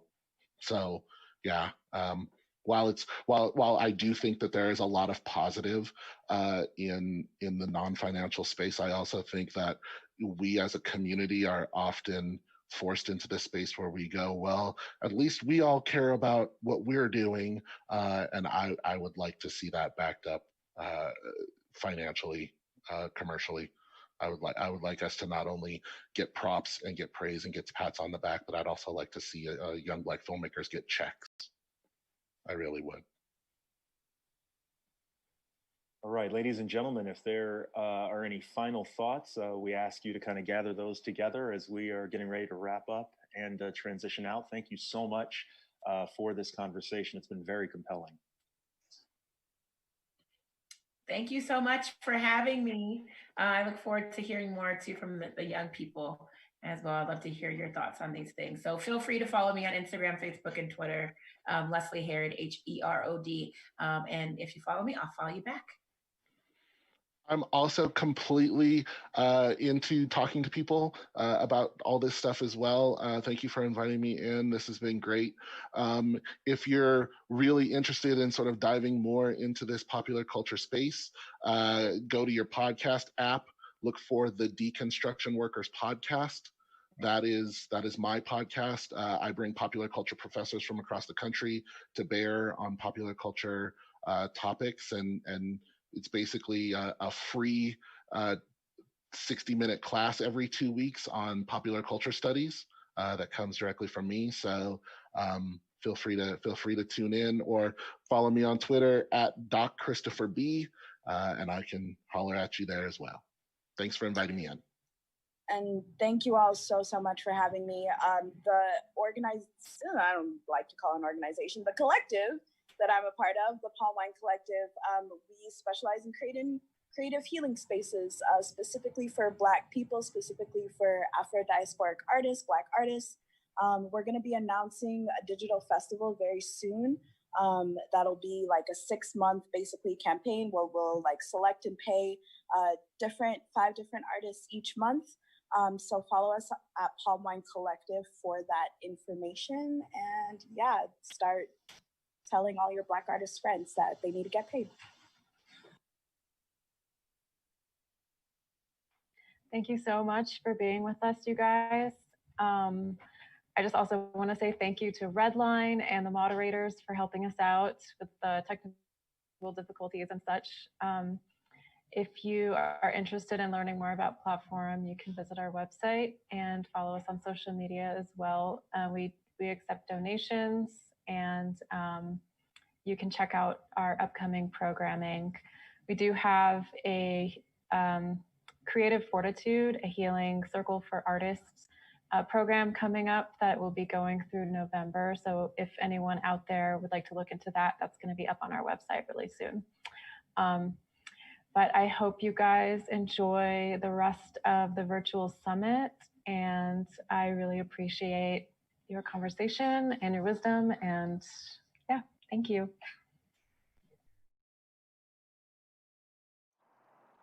I like the kind of hair stand up for its rights. The kind that kicks and boycotts with every coil. The kind that fights, riots, and rebels. The kind that won't be quiet for nobody. The kind that won't be anything but black. The kind that refuses to relax. All natural, Lamont Lilly. My name is Mr. Robert. And black hair is important. And black hair is important to me. Black hair is important to you. Black hair is important to us. Black hair is important to Afrofuturism, our past, our present, and beyond. It's who we are. It tells our story. It shows us our history, provides us a look into the future, and it's certainly our present. In 1988, Spike Lee's School Days had us talking about good or bad hair. Go ahead and swear, see if I care, good and bad hair. And even though we were talking about the HBCU fraternity scene, we were talking about the differences between our hair, how we talk about each other's hair, what we want, what we don't want, what it means to see different types of hair, and how much we're willing to put into our image in that hair. And one of the places where we see that being played out the most is in the black barbershop and the black beauty shop. This is where we come to get our hair taken care of so that we can go outside looking prim and proper, looking the way that we want to look. Inside the beauty shop, inside the barbershop, more than just haircuts and cloths are done though. It's an opportunity for community. It's an opportunity for us to tell stories, to pass on rituals and religion, to talk about the mess, to talk about the life. It's just an opportunity to be who we want to be with the door closed and everybody on the inside is part of the village. My mom knew the power of the hair. She and the women in my family go to the beauty shop and spend all kinds of time, whole Sundays on their hair, in the shower, in the bathroom, under a hot comb, because they knew the image, the power of being out in the world with your hair looking a certain type of way. I came home from a barbershop one day with initials in my hair. My initials, my identity, my creative spark. There's so many people before me have come out of the barbershop with something in their hair that talks about who they are. I wanted to show that off, tell you who I am with my hair. My mom took one look at my head. She was upset. She was disappointed. She was afraid that her boy and his black body might be in danger because of what he put in his head. Because in the mid-90s, in the neighborhood that we lived in, initials in your hair did mean something. It meant that your body might not belong to you. It meant that people might believe that you don't deserve to live because of what you have in your hair. I didn't understand that as a 11, 12-year-old. My mom understood. And to try to keep me safe, she wanted to make sure that my hair looked professional, tame, and safe. So here I am, getting mine done. And I'm not looking to be the most professional or the most uncoiffed, but I'm here because it's part of the ritual. It's part of who I am. I've been coming to the barbershop since before I can remember. Sometimes it was the old dudes playing dominoes and cracking jokes. Sometimes it was my mom who brought me and everybody recognized her as the Black Queen. And she was the only one in there who identified as a mom. Sometimes my dad would take me to the barbershop, me and my brother, and he would shine us up real nice, put us in really nice clothes so we could show up to the barbershop looking nice before we even left. We'd come out with fades, lines, dashes, whatever kind of cut we had gone in there to do, and we always made sure to take care of the people who took care of us. One time, one boss asked me if he could touch my hair. Now, my hair's been longer than it is now, wilder than it is now, blacker than it is now, and still in the middle of a meeting. This man with so much power and so much privilege asked to touch my hair, which he said had so much power, which he said looked so cool, which he said was so exotic. And in that moment, I had an opportunity to share with him how the exotification of black bodies and black hair has impacted my life, has been a part of the history and the fabric of the United States since its beginning. That black hair was a signal to the power of that black body, and so cutting it, cropping it, dyeing it, taming it, was just another signal to doing the same to that black body. So he wanted to touch it, wanted to see what that power felt like, because he did not have the control that he wanted to have over it. And so there we sit, two different histories. And him touching my hair, or at least asking to touch my hair, meant something to him, to me, and to my people. The people at the job want me to keep my hair long, want me to show off my Afro culture. And yet, cutting it would keep me from being a specter. Cutting it would keep me from being exotified. Cutting it would mean that I would fit in and assimilate. Wouldn't have to have that conversation about why it's not okay to touch my hair, why it's not okay to ask.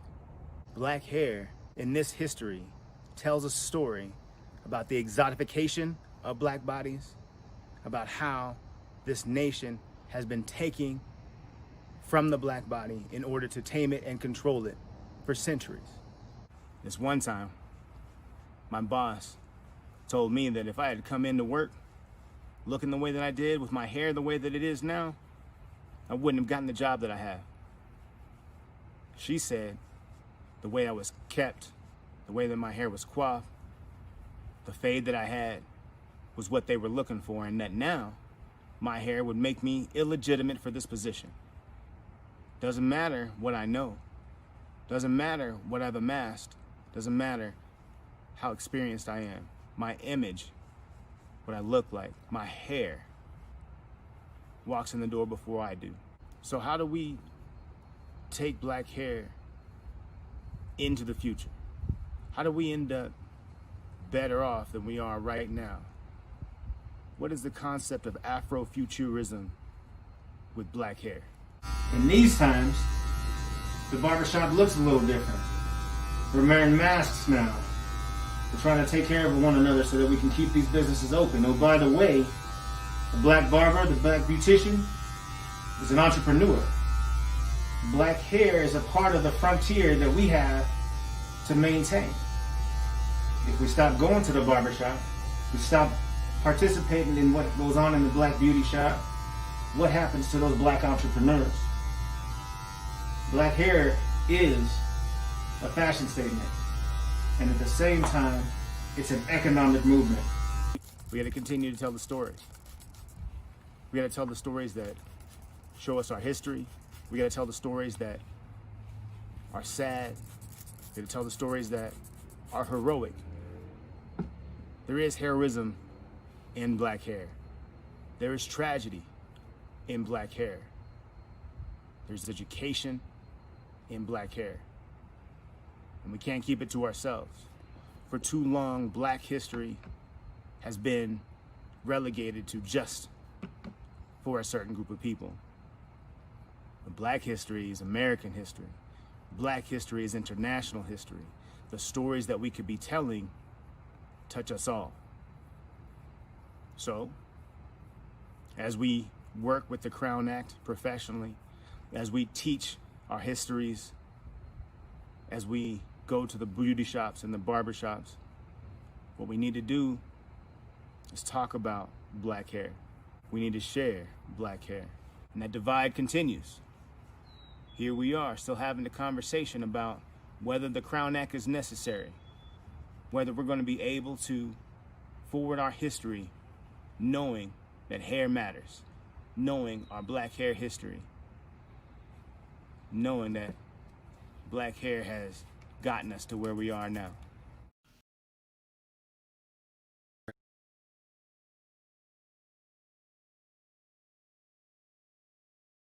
In South Africa. I'm happily and safely on lockdown here. I hope that you've been enjoying today's schedule of brilliant speakers, and I appreciate RedLine for having me. These virtual talks are a bit trippy for me. I desperately miss the physical energy of speaking to audiences in person. Hopefully, this period of distance won't last too long and we'll be able to play together again. Today, I have no slideshow. For this presentation, I would like your imagination to be the slideshow, which is always best. Nothing beats our imagination. Please feel free to close your eyes and journey with me. Let's first take a quick pause. As the world is slowly returning to its previous speed, I want to make sure that we are taking that pause that we had previously. It's necessary and healthy. So please take a deep breath with me. I want you to inhale all the beautiful energies surrounding you and exhale all the tension from today, this morning, this evening, and stretch it out a bit. This year's summit is focused on Afrofuturism. At first, I was going to talk about a series I started at the beginning of the lockdown in South Africa. Like you, I was confused and a bit scared. The uncertainty felt like chaos was swirling around me. I questioned all of my choices, especially with my mother still being in Detroit and I an ocean away. I craved the wisdom of my community to provide perspective.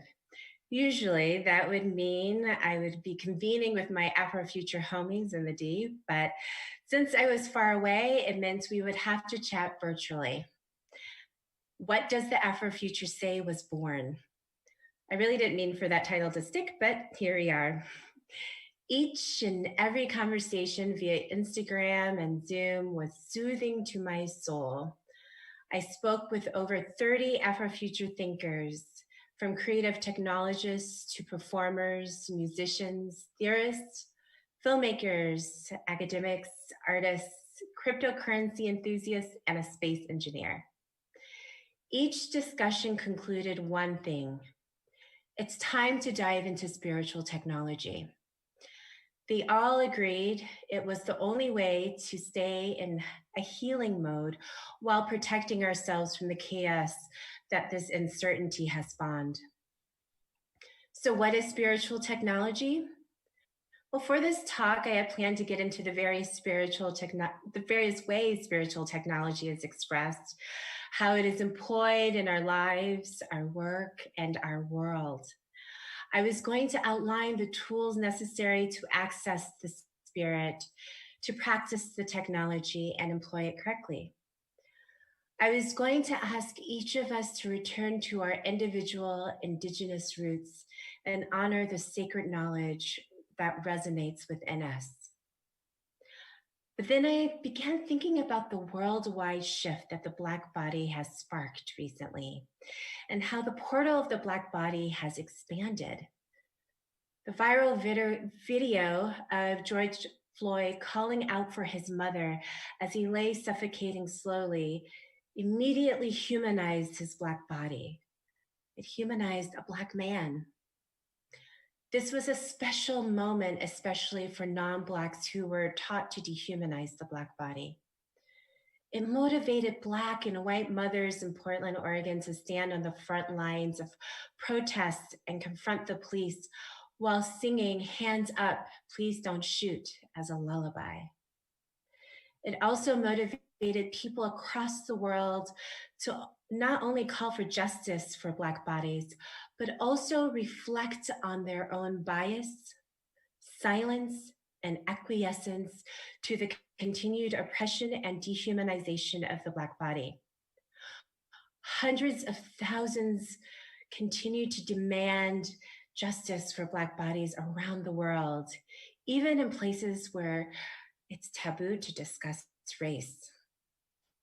It also inspired a mural for George Floyd in a place like Syria. It has been moving to witness this shift. The portal of the Black body has been expanding for a while, but technology has helped it to expand in ways we haven't seen before. And what is this portal to? The Black body as a portal is a transformational space where the hate and ignorance transitions into compassion, and a higher vibrational space can be accessed.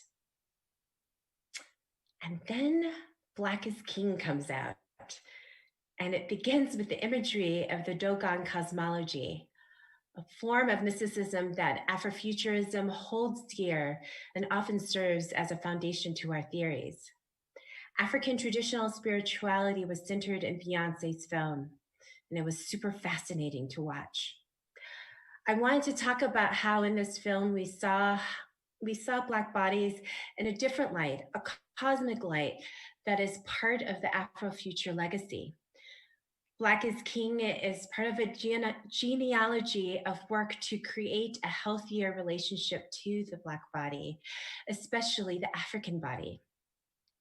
For the past couple of years, the African diaspora has been working to reject the US colonial narrative of Africa and sought to repair and heal its relationship to the motherland. The film, Black Panther, definitely created its own path towards this goal. Then Ghana invited the African diaspora to come back to the land in celebration of a return after 400 years of separation. I was lucky enough to participate in the last bit of the year of return during New Year's. We danced to Afrobeat until the morning, literally. Rooms and rooms filled with just Africans and the diaspora, sweating Black bodies dancing and talking and laughing and loving on each other. The vibration was high. It was the most soul-satisfying collective joy I've ever experienced. Black is King seems to have pulled from that joy and extended it to help us to keep and grow this connection. The Afrofuture is definitely here. I'm sure many of you would have loved a deep dive into Black is King. However, a couple days ago, I received a letter from a Black man who is currently incarcerated. Upon reading it, I immediately cried and my heart ached. He wrote that he heard the rebroadcast of my interview on This American Life on NPR. He asked in his letter, as a Black man in prison, what is my part to play in Black futurism, if any? And then thanked me for my time and talent. So I dedicate this keynote to him and all of our invisible populations, especially the ones who have been subjected to our unjust criminal system. With love, this is my reply to his letter. Dear Mr. Agomo, I am deeply humbled by your letter. I didn't realize someone from prison would hear my words and be so moved to write me. I have thought long and hard about your question. Ever since reading your thoughtful words, I wake in the morning asking myself the question, what is his part to play in Black Afrofuturism? I'm not sure that I have the answer for you, but instead I have an offering. Let me first begin by situating who I am so that you understand where my thinking springs from. I intentionally live in a place of abundance, joy, and optimism. I work hard to not only be free, but feel free.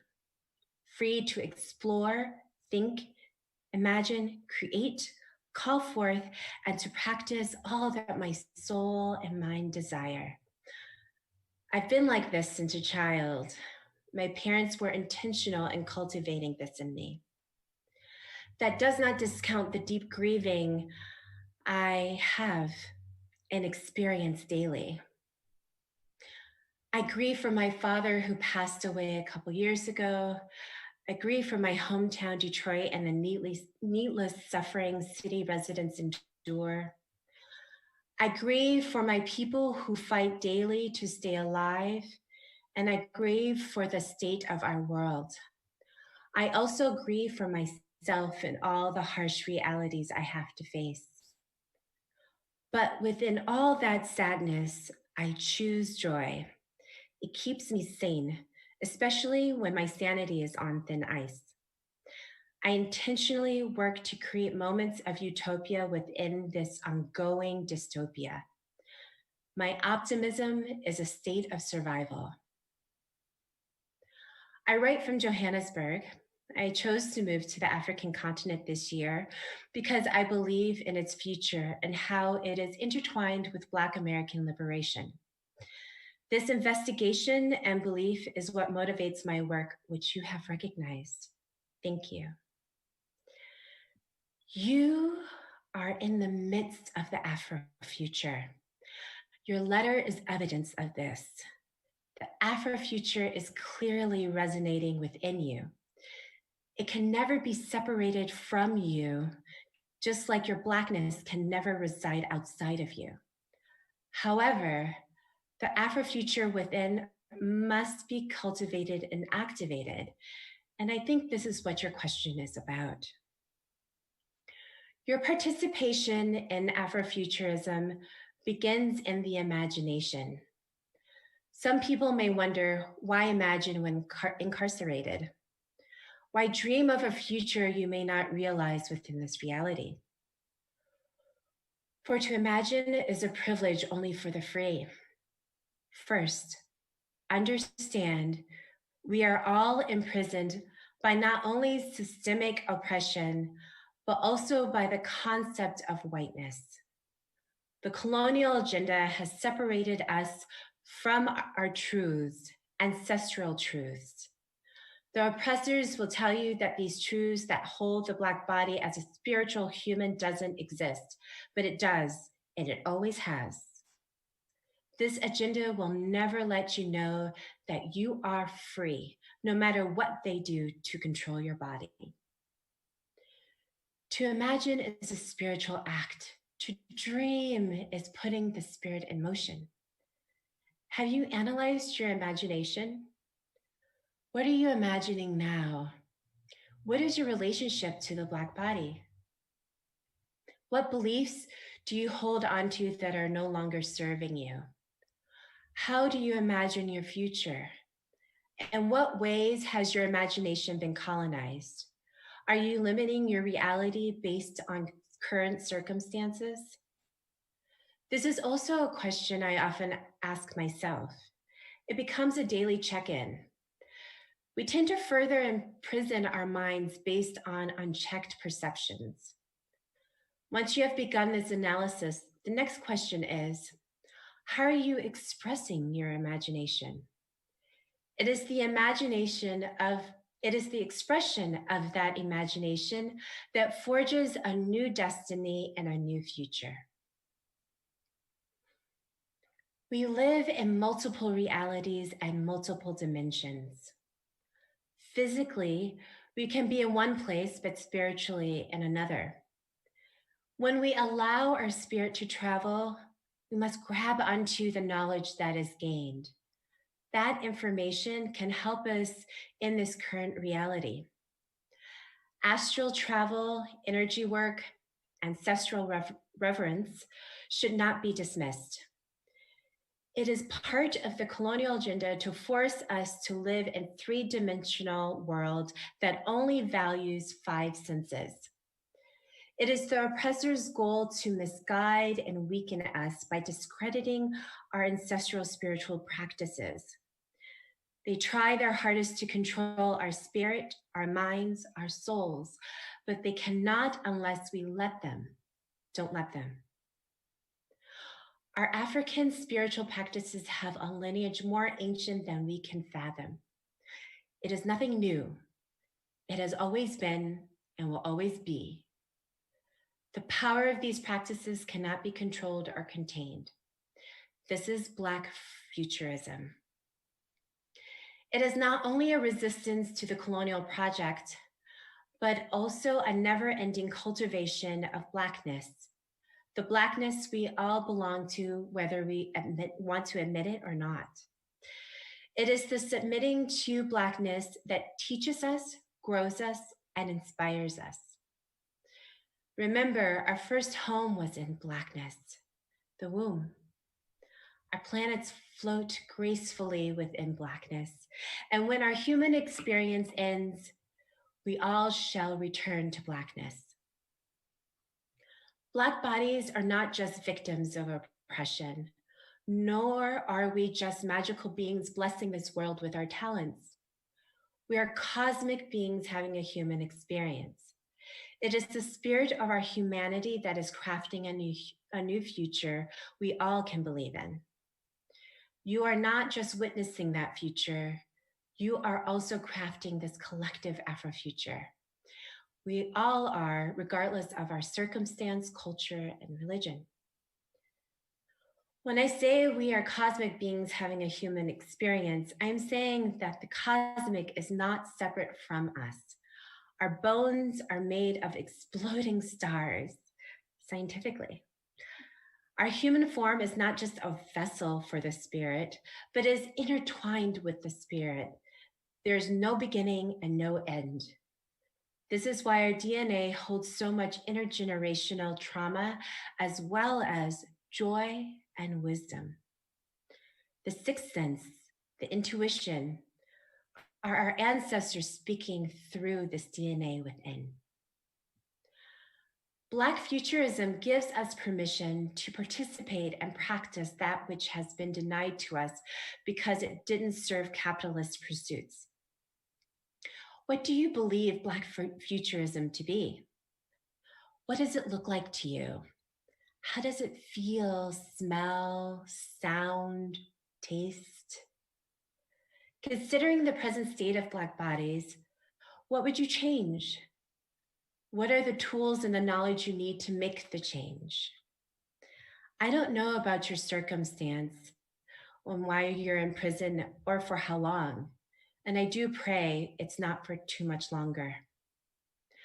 Please hear me when I say to you, you will always be contributing to and participating in the future of our people, in or out of prison. Abolitionist Harriet Tubman spoke of voices from God when she would have her blackouts. We could suppose she was psychic, or it was the ancestors guiding her. Whatever we call it, she did not dismiss those visions, and instead used them to help free hundreds of enslaved humans. She decided to honor the spiritual technology that resided within her, which led to her liberation and eventually our liberation. What is the spiritual technology within you? What are your beliefs about yourself, about your power? In order to communicate what an altered destiny would look like, jazz musician Sun Ra crafted a mythical self that fully lived in this altered destiny. He would tell people he originated from Saturn, and his mission was to liberate and transport Black people back to his home planet via his music. What is your mythical self? What is your mission? How would you express this mythical self? And how does this expression help you realize your mission? Never be afraid to think outside the box. How you imagine your future, the collective future and the future of this world matters. It matters greatly. It is the visions you conjure that guide your actions and resonate energy far beyond the walls of that prison. What you do with those visions is powerful, and what you don't do is just as powerful. Understand that each day wields a new destiny that sets you on or off course, leading you to or away from your destination. It's all up to you. Don't be distracted. Hold firm within. And remember, you are not alone. You are never alone in this journey. I dedicate Tiwa Savage's song to you, Keys to the Kingdom. I've been listening to it on repeat. She sings, See how the sun and the moon bow for you, but you won't open your eyes. You are the remedy. Don't know what's inside, but you are the key to the kingdom. I will end with this. Please remember to open your third eye as the moon and the stars bow to you. And when you do, a new breath of the future is born and welcomes you. May the Afrofuture be with you. With love, Ingrid. Ingrid, that was absolutely incredible. Thank you so much. We'd like to give the opportunity to all of our folks watching at home and on their mobile devices to ask you any questions, and I will be moderating those questions. As we're waiting for those questions to come in, I've got one of my own, as a matter of fact. So, I mean, I've got quite a few. You opened up a lot of astral planing, as my sister Ashara, who's watching right now, also said. Right now, we've been hearing a lot of conversations in the States here about the Black monolith, especially when it comes to politics and how we only see things one way. When it comes to Afrofuturism, can you kind of elaborate and speak on the multiple different types of views and ideas around like spirituality and around emotion, around technology that Afrofuturism helps us with in not being so monolithic as a group? Yes, I mean, that's one of the things that I love about Afrofuturism. It redefines Blackness and opens it up so much that you almost can't define it any longer. And that's the freedom of it. And, you know, through my series, it was interesting. Every single person defined Afrofuturism differently. Everyone, based on that definition, has a different relationship to Afrofuturism. And I think it's all okay. I was never offended if someone, a guest that I interviewed was like, I'm not really into Afrofuturism, I'm not an Afrofuturist. That's fine. I don't think that it really is a black and white. I'm not really into the binary. It's a place for Black bodies to just be, for God's sakes. We need a safe place to just be, and to explore and to go where our soul is calling us. And that is my favorite part about the Afrofuture space, is that level of freedom. Wow. Okay. Thank you for that. Another question that we have is, who are your top 5 Afrofuturists? Could be any genre: music, film, authors. I know that's tough, right? Like Biggie, Pac. Whoa. Okay, so what first came to mind, I'm really into the creative technologists. So I'm really into Stephanie Dinkins. She's an artist who is working with artificial intelligence. I really love Onyx Ashanti. He's my brother. He is into 3D printing, neural networks, just decentralized production, and how that really can support and fortify our communities. And I'm really into decentralization. Who Fears Death is my favorite book by Nadia Korfor. And, you know, it really does speak to what I just spoke about in terms of spiritual technology. In the book, you have the main character who has these spiritual powers and has this love affair with a man who helps guide her through that journey in becoming more in touch with those powers. It's such an amazing book, and she's an amazing writer. All of her books, just read all of her books. What is that? 1, 2, 3. Yeah, a couple more. There's more. I really love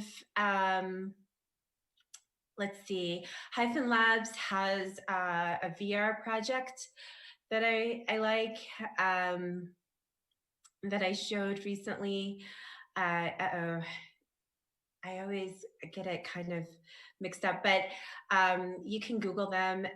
It's an amazing piece that I love showing, and it's Black women who archive memories because a Turkle affair happens and the First Amendment's taken away. And so in the VR space, you are getting your brain optimized. And then, oh man, who else?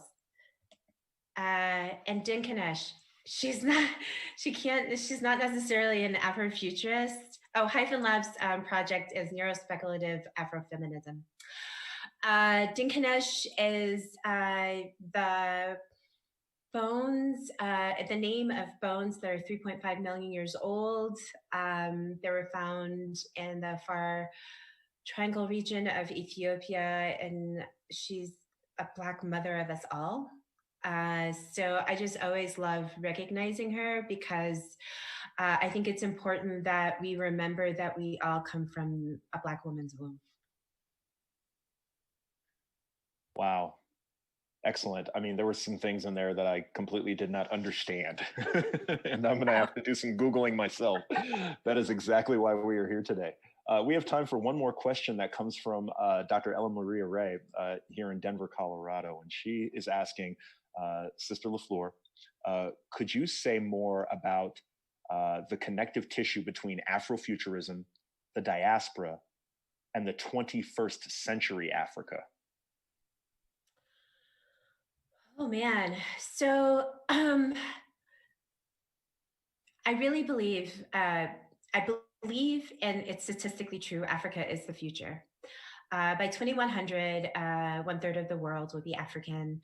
There will be an African in almost every country. And so I think it's important for us to develop a healthier relationship, because I think in terms of being, especially in the diaspora, in these majority white countries where oftentimes we don't feel safe, we really need to figure out how we can force that relationship with Africa and come back home. The president of Ghana just honored Marcus Garvey and gave this amazing address. Please Google that. And I just really love how Ghana has just always been like, please come. If they're not treating you well, come here. You're safe here. I think that's really beautiful. So in terms of that loving presence, but then also if you look at Rwanda, what President Paul Kagame is instituting, how he's not afraid of taking risk and employing emerging technology. I think that that's really important. And I think across the continent, you will see how they're leapfrogging to really address their challenges using new ways, technology, new perspectives and approaches that are decolonizing. And so that's really exciting. And I feel like in order for Black Americans to be stronger by 2050, I think the median income will be 0. So in order for us to be stronger, we really have to, in the African diaspora, come together and become stronger, and then also really help and participate humbly in the strengthening of the African continent. Wow, that was fantastic. Thank you so much. We are at the end of our time. Unfortunately, we could sit here and talk to you all day.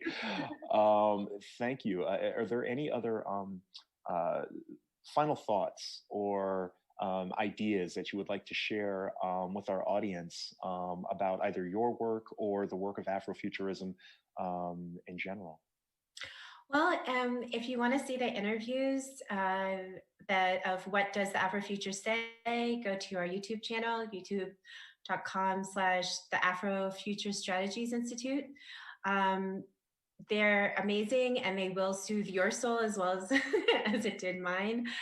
And yeah, just embrace the Afrofuture, live it, embody it.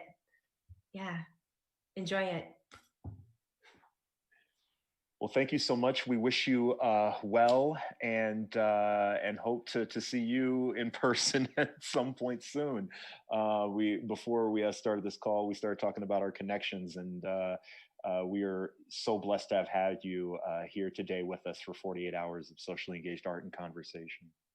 Thank you so much for having me. I appreciate it. It was wonderful. Hello, my you name so is much. Turner Adornetto. I'm a current resident of Montrose, Colorado, and the creator of Kukumbukambele, an experimental documentary film about energy and innovation in Arusha, Tanzania. I'm really excited to be presenting this piece in RedLine's 48-hour virtual summit, especially for the opportunity to place my work in conversation with Afrofuturism and the other works and creators in virtual attendance. I approached this film fluent in Kiswahili, having received an electrical engineer's training with some prior filmmaking experience and a growing interest in a relatively new academic field called Science and Technology Studies, often shortened to STS. Behind the observationist, experimental style of filmmaking that you'll see in Kukumbukambele, STS and Kiswahili were giving me a new set of tools with which to think about energy and technology in the region. STS provided the analytical grounds for considering the cultural and political dynamics of technological systems, and instilled a sensitivity for mechanisms of innovation and knowledge production unbound to the laboratories of Western science. With Kiswahili came the power to communicate, empathize, and share in ways that I think are unique to conversation. I built rapport with engineers and innovators who clarified and complicated STS theories on local terms. They spoke of their use of locally generated knowledges, buttressed by local language and local values, to build technological systems poised to achieve locally defined goals. In one sense, Kukumbukambele emerged from theory and experience as a rejection of the narrative trope used to characterize technology in Tanzania as a sort of Western-induced transfer. Through stories and workshops, the film finds technological center in the experiences, traditions, innovations, and imaginations of ordinary Tanzanians. In another sense, Kukumbukambele is an effort in experimentation, impartial and messy, owing to technical, scholarly, and artistic sensibilities, emerging at a crossroads of language and culture, blending past, present, and future. It's a half-articulated, half-dreamt vision for a technological world anchored to different terms. From what I've learned about Afrofuturism in the weeks leading up to this summit, these two facets offer an exciting parallel with the Afrofuturist tradition, a fundamental commitment to experimental world-making, inspired and driven by African perspectives. But I'd be careless to offer comparison without critique and contrast. In the mobile workshop, historian and STS scholar Clapperton Mavunga writes of the need to abolish the Western as the central referent. He makes a call for re-Africanization, of which the languages and experiences of Africans, and I quote, constitute a rich philosophical space from which to initiate a view of the global South and to produce a knowledge meaningful and usable to Africa. His move is towards, and I quote again, an intellectual program unlimited by European Enlightenment traditions of analysis and expression, one that takes seriously the concepts that people of Africa and the diasporas invent and deploy to talk about their own experiences. This also runs parallel to Afrofuturist commitments. But I think with English. I record with the images of Western filmmaking tradition in my head. My positionality, informed by my experiences as a white American male, organizes thoughts, impulses, and expressive and analytical sensibilities undoubtedly deployed in my making of this film. My project is not an answer to Mavunga's call for re-Africanization. So to what extent can it be representative of Afrofuturism? Rather than resolve this question, I embrace all of the contestations, the continuations, and the conversations that emerge from Kukumbukambele and its viewing as a part of this summit. It comes from a unique place and practice, but I hope that it's able to create space for unexpected connections and openings with and for others by way of this very particularity. I look forward to doing the real work with some of you in conversations soon. So enjoy and stay safe. And thank you.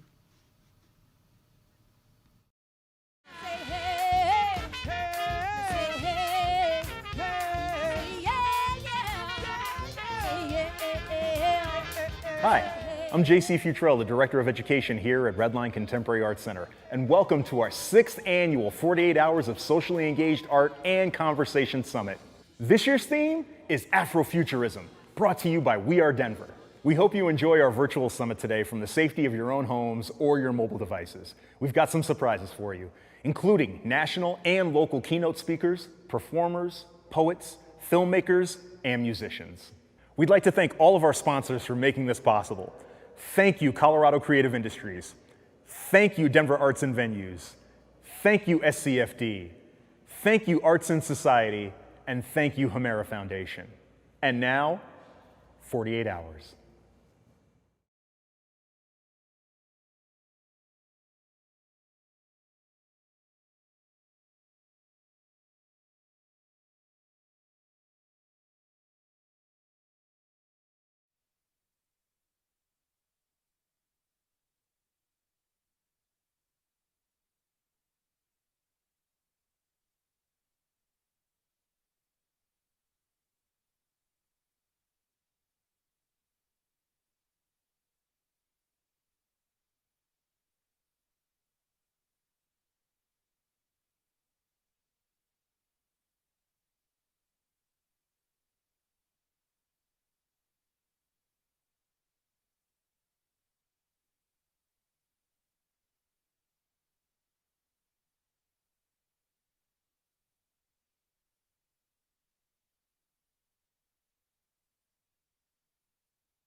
Madrid o Barcelona.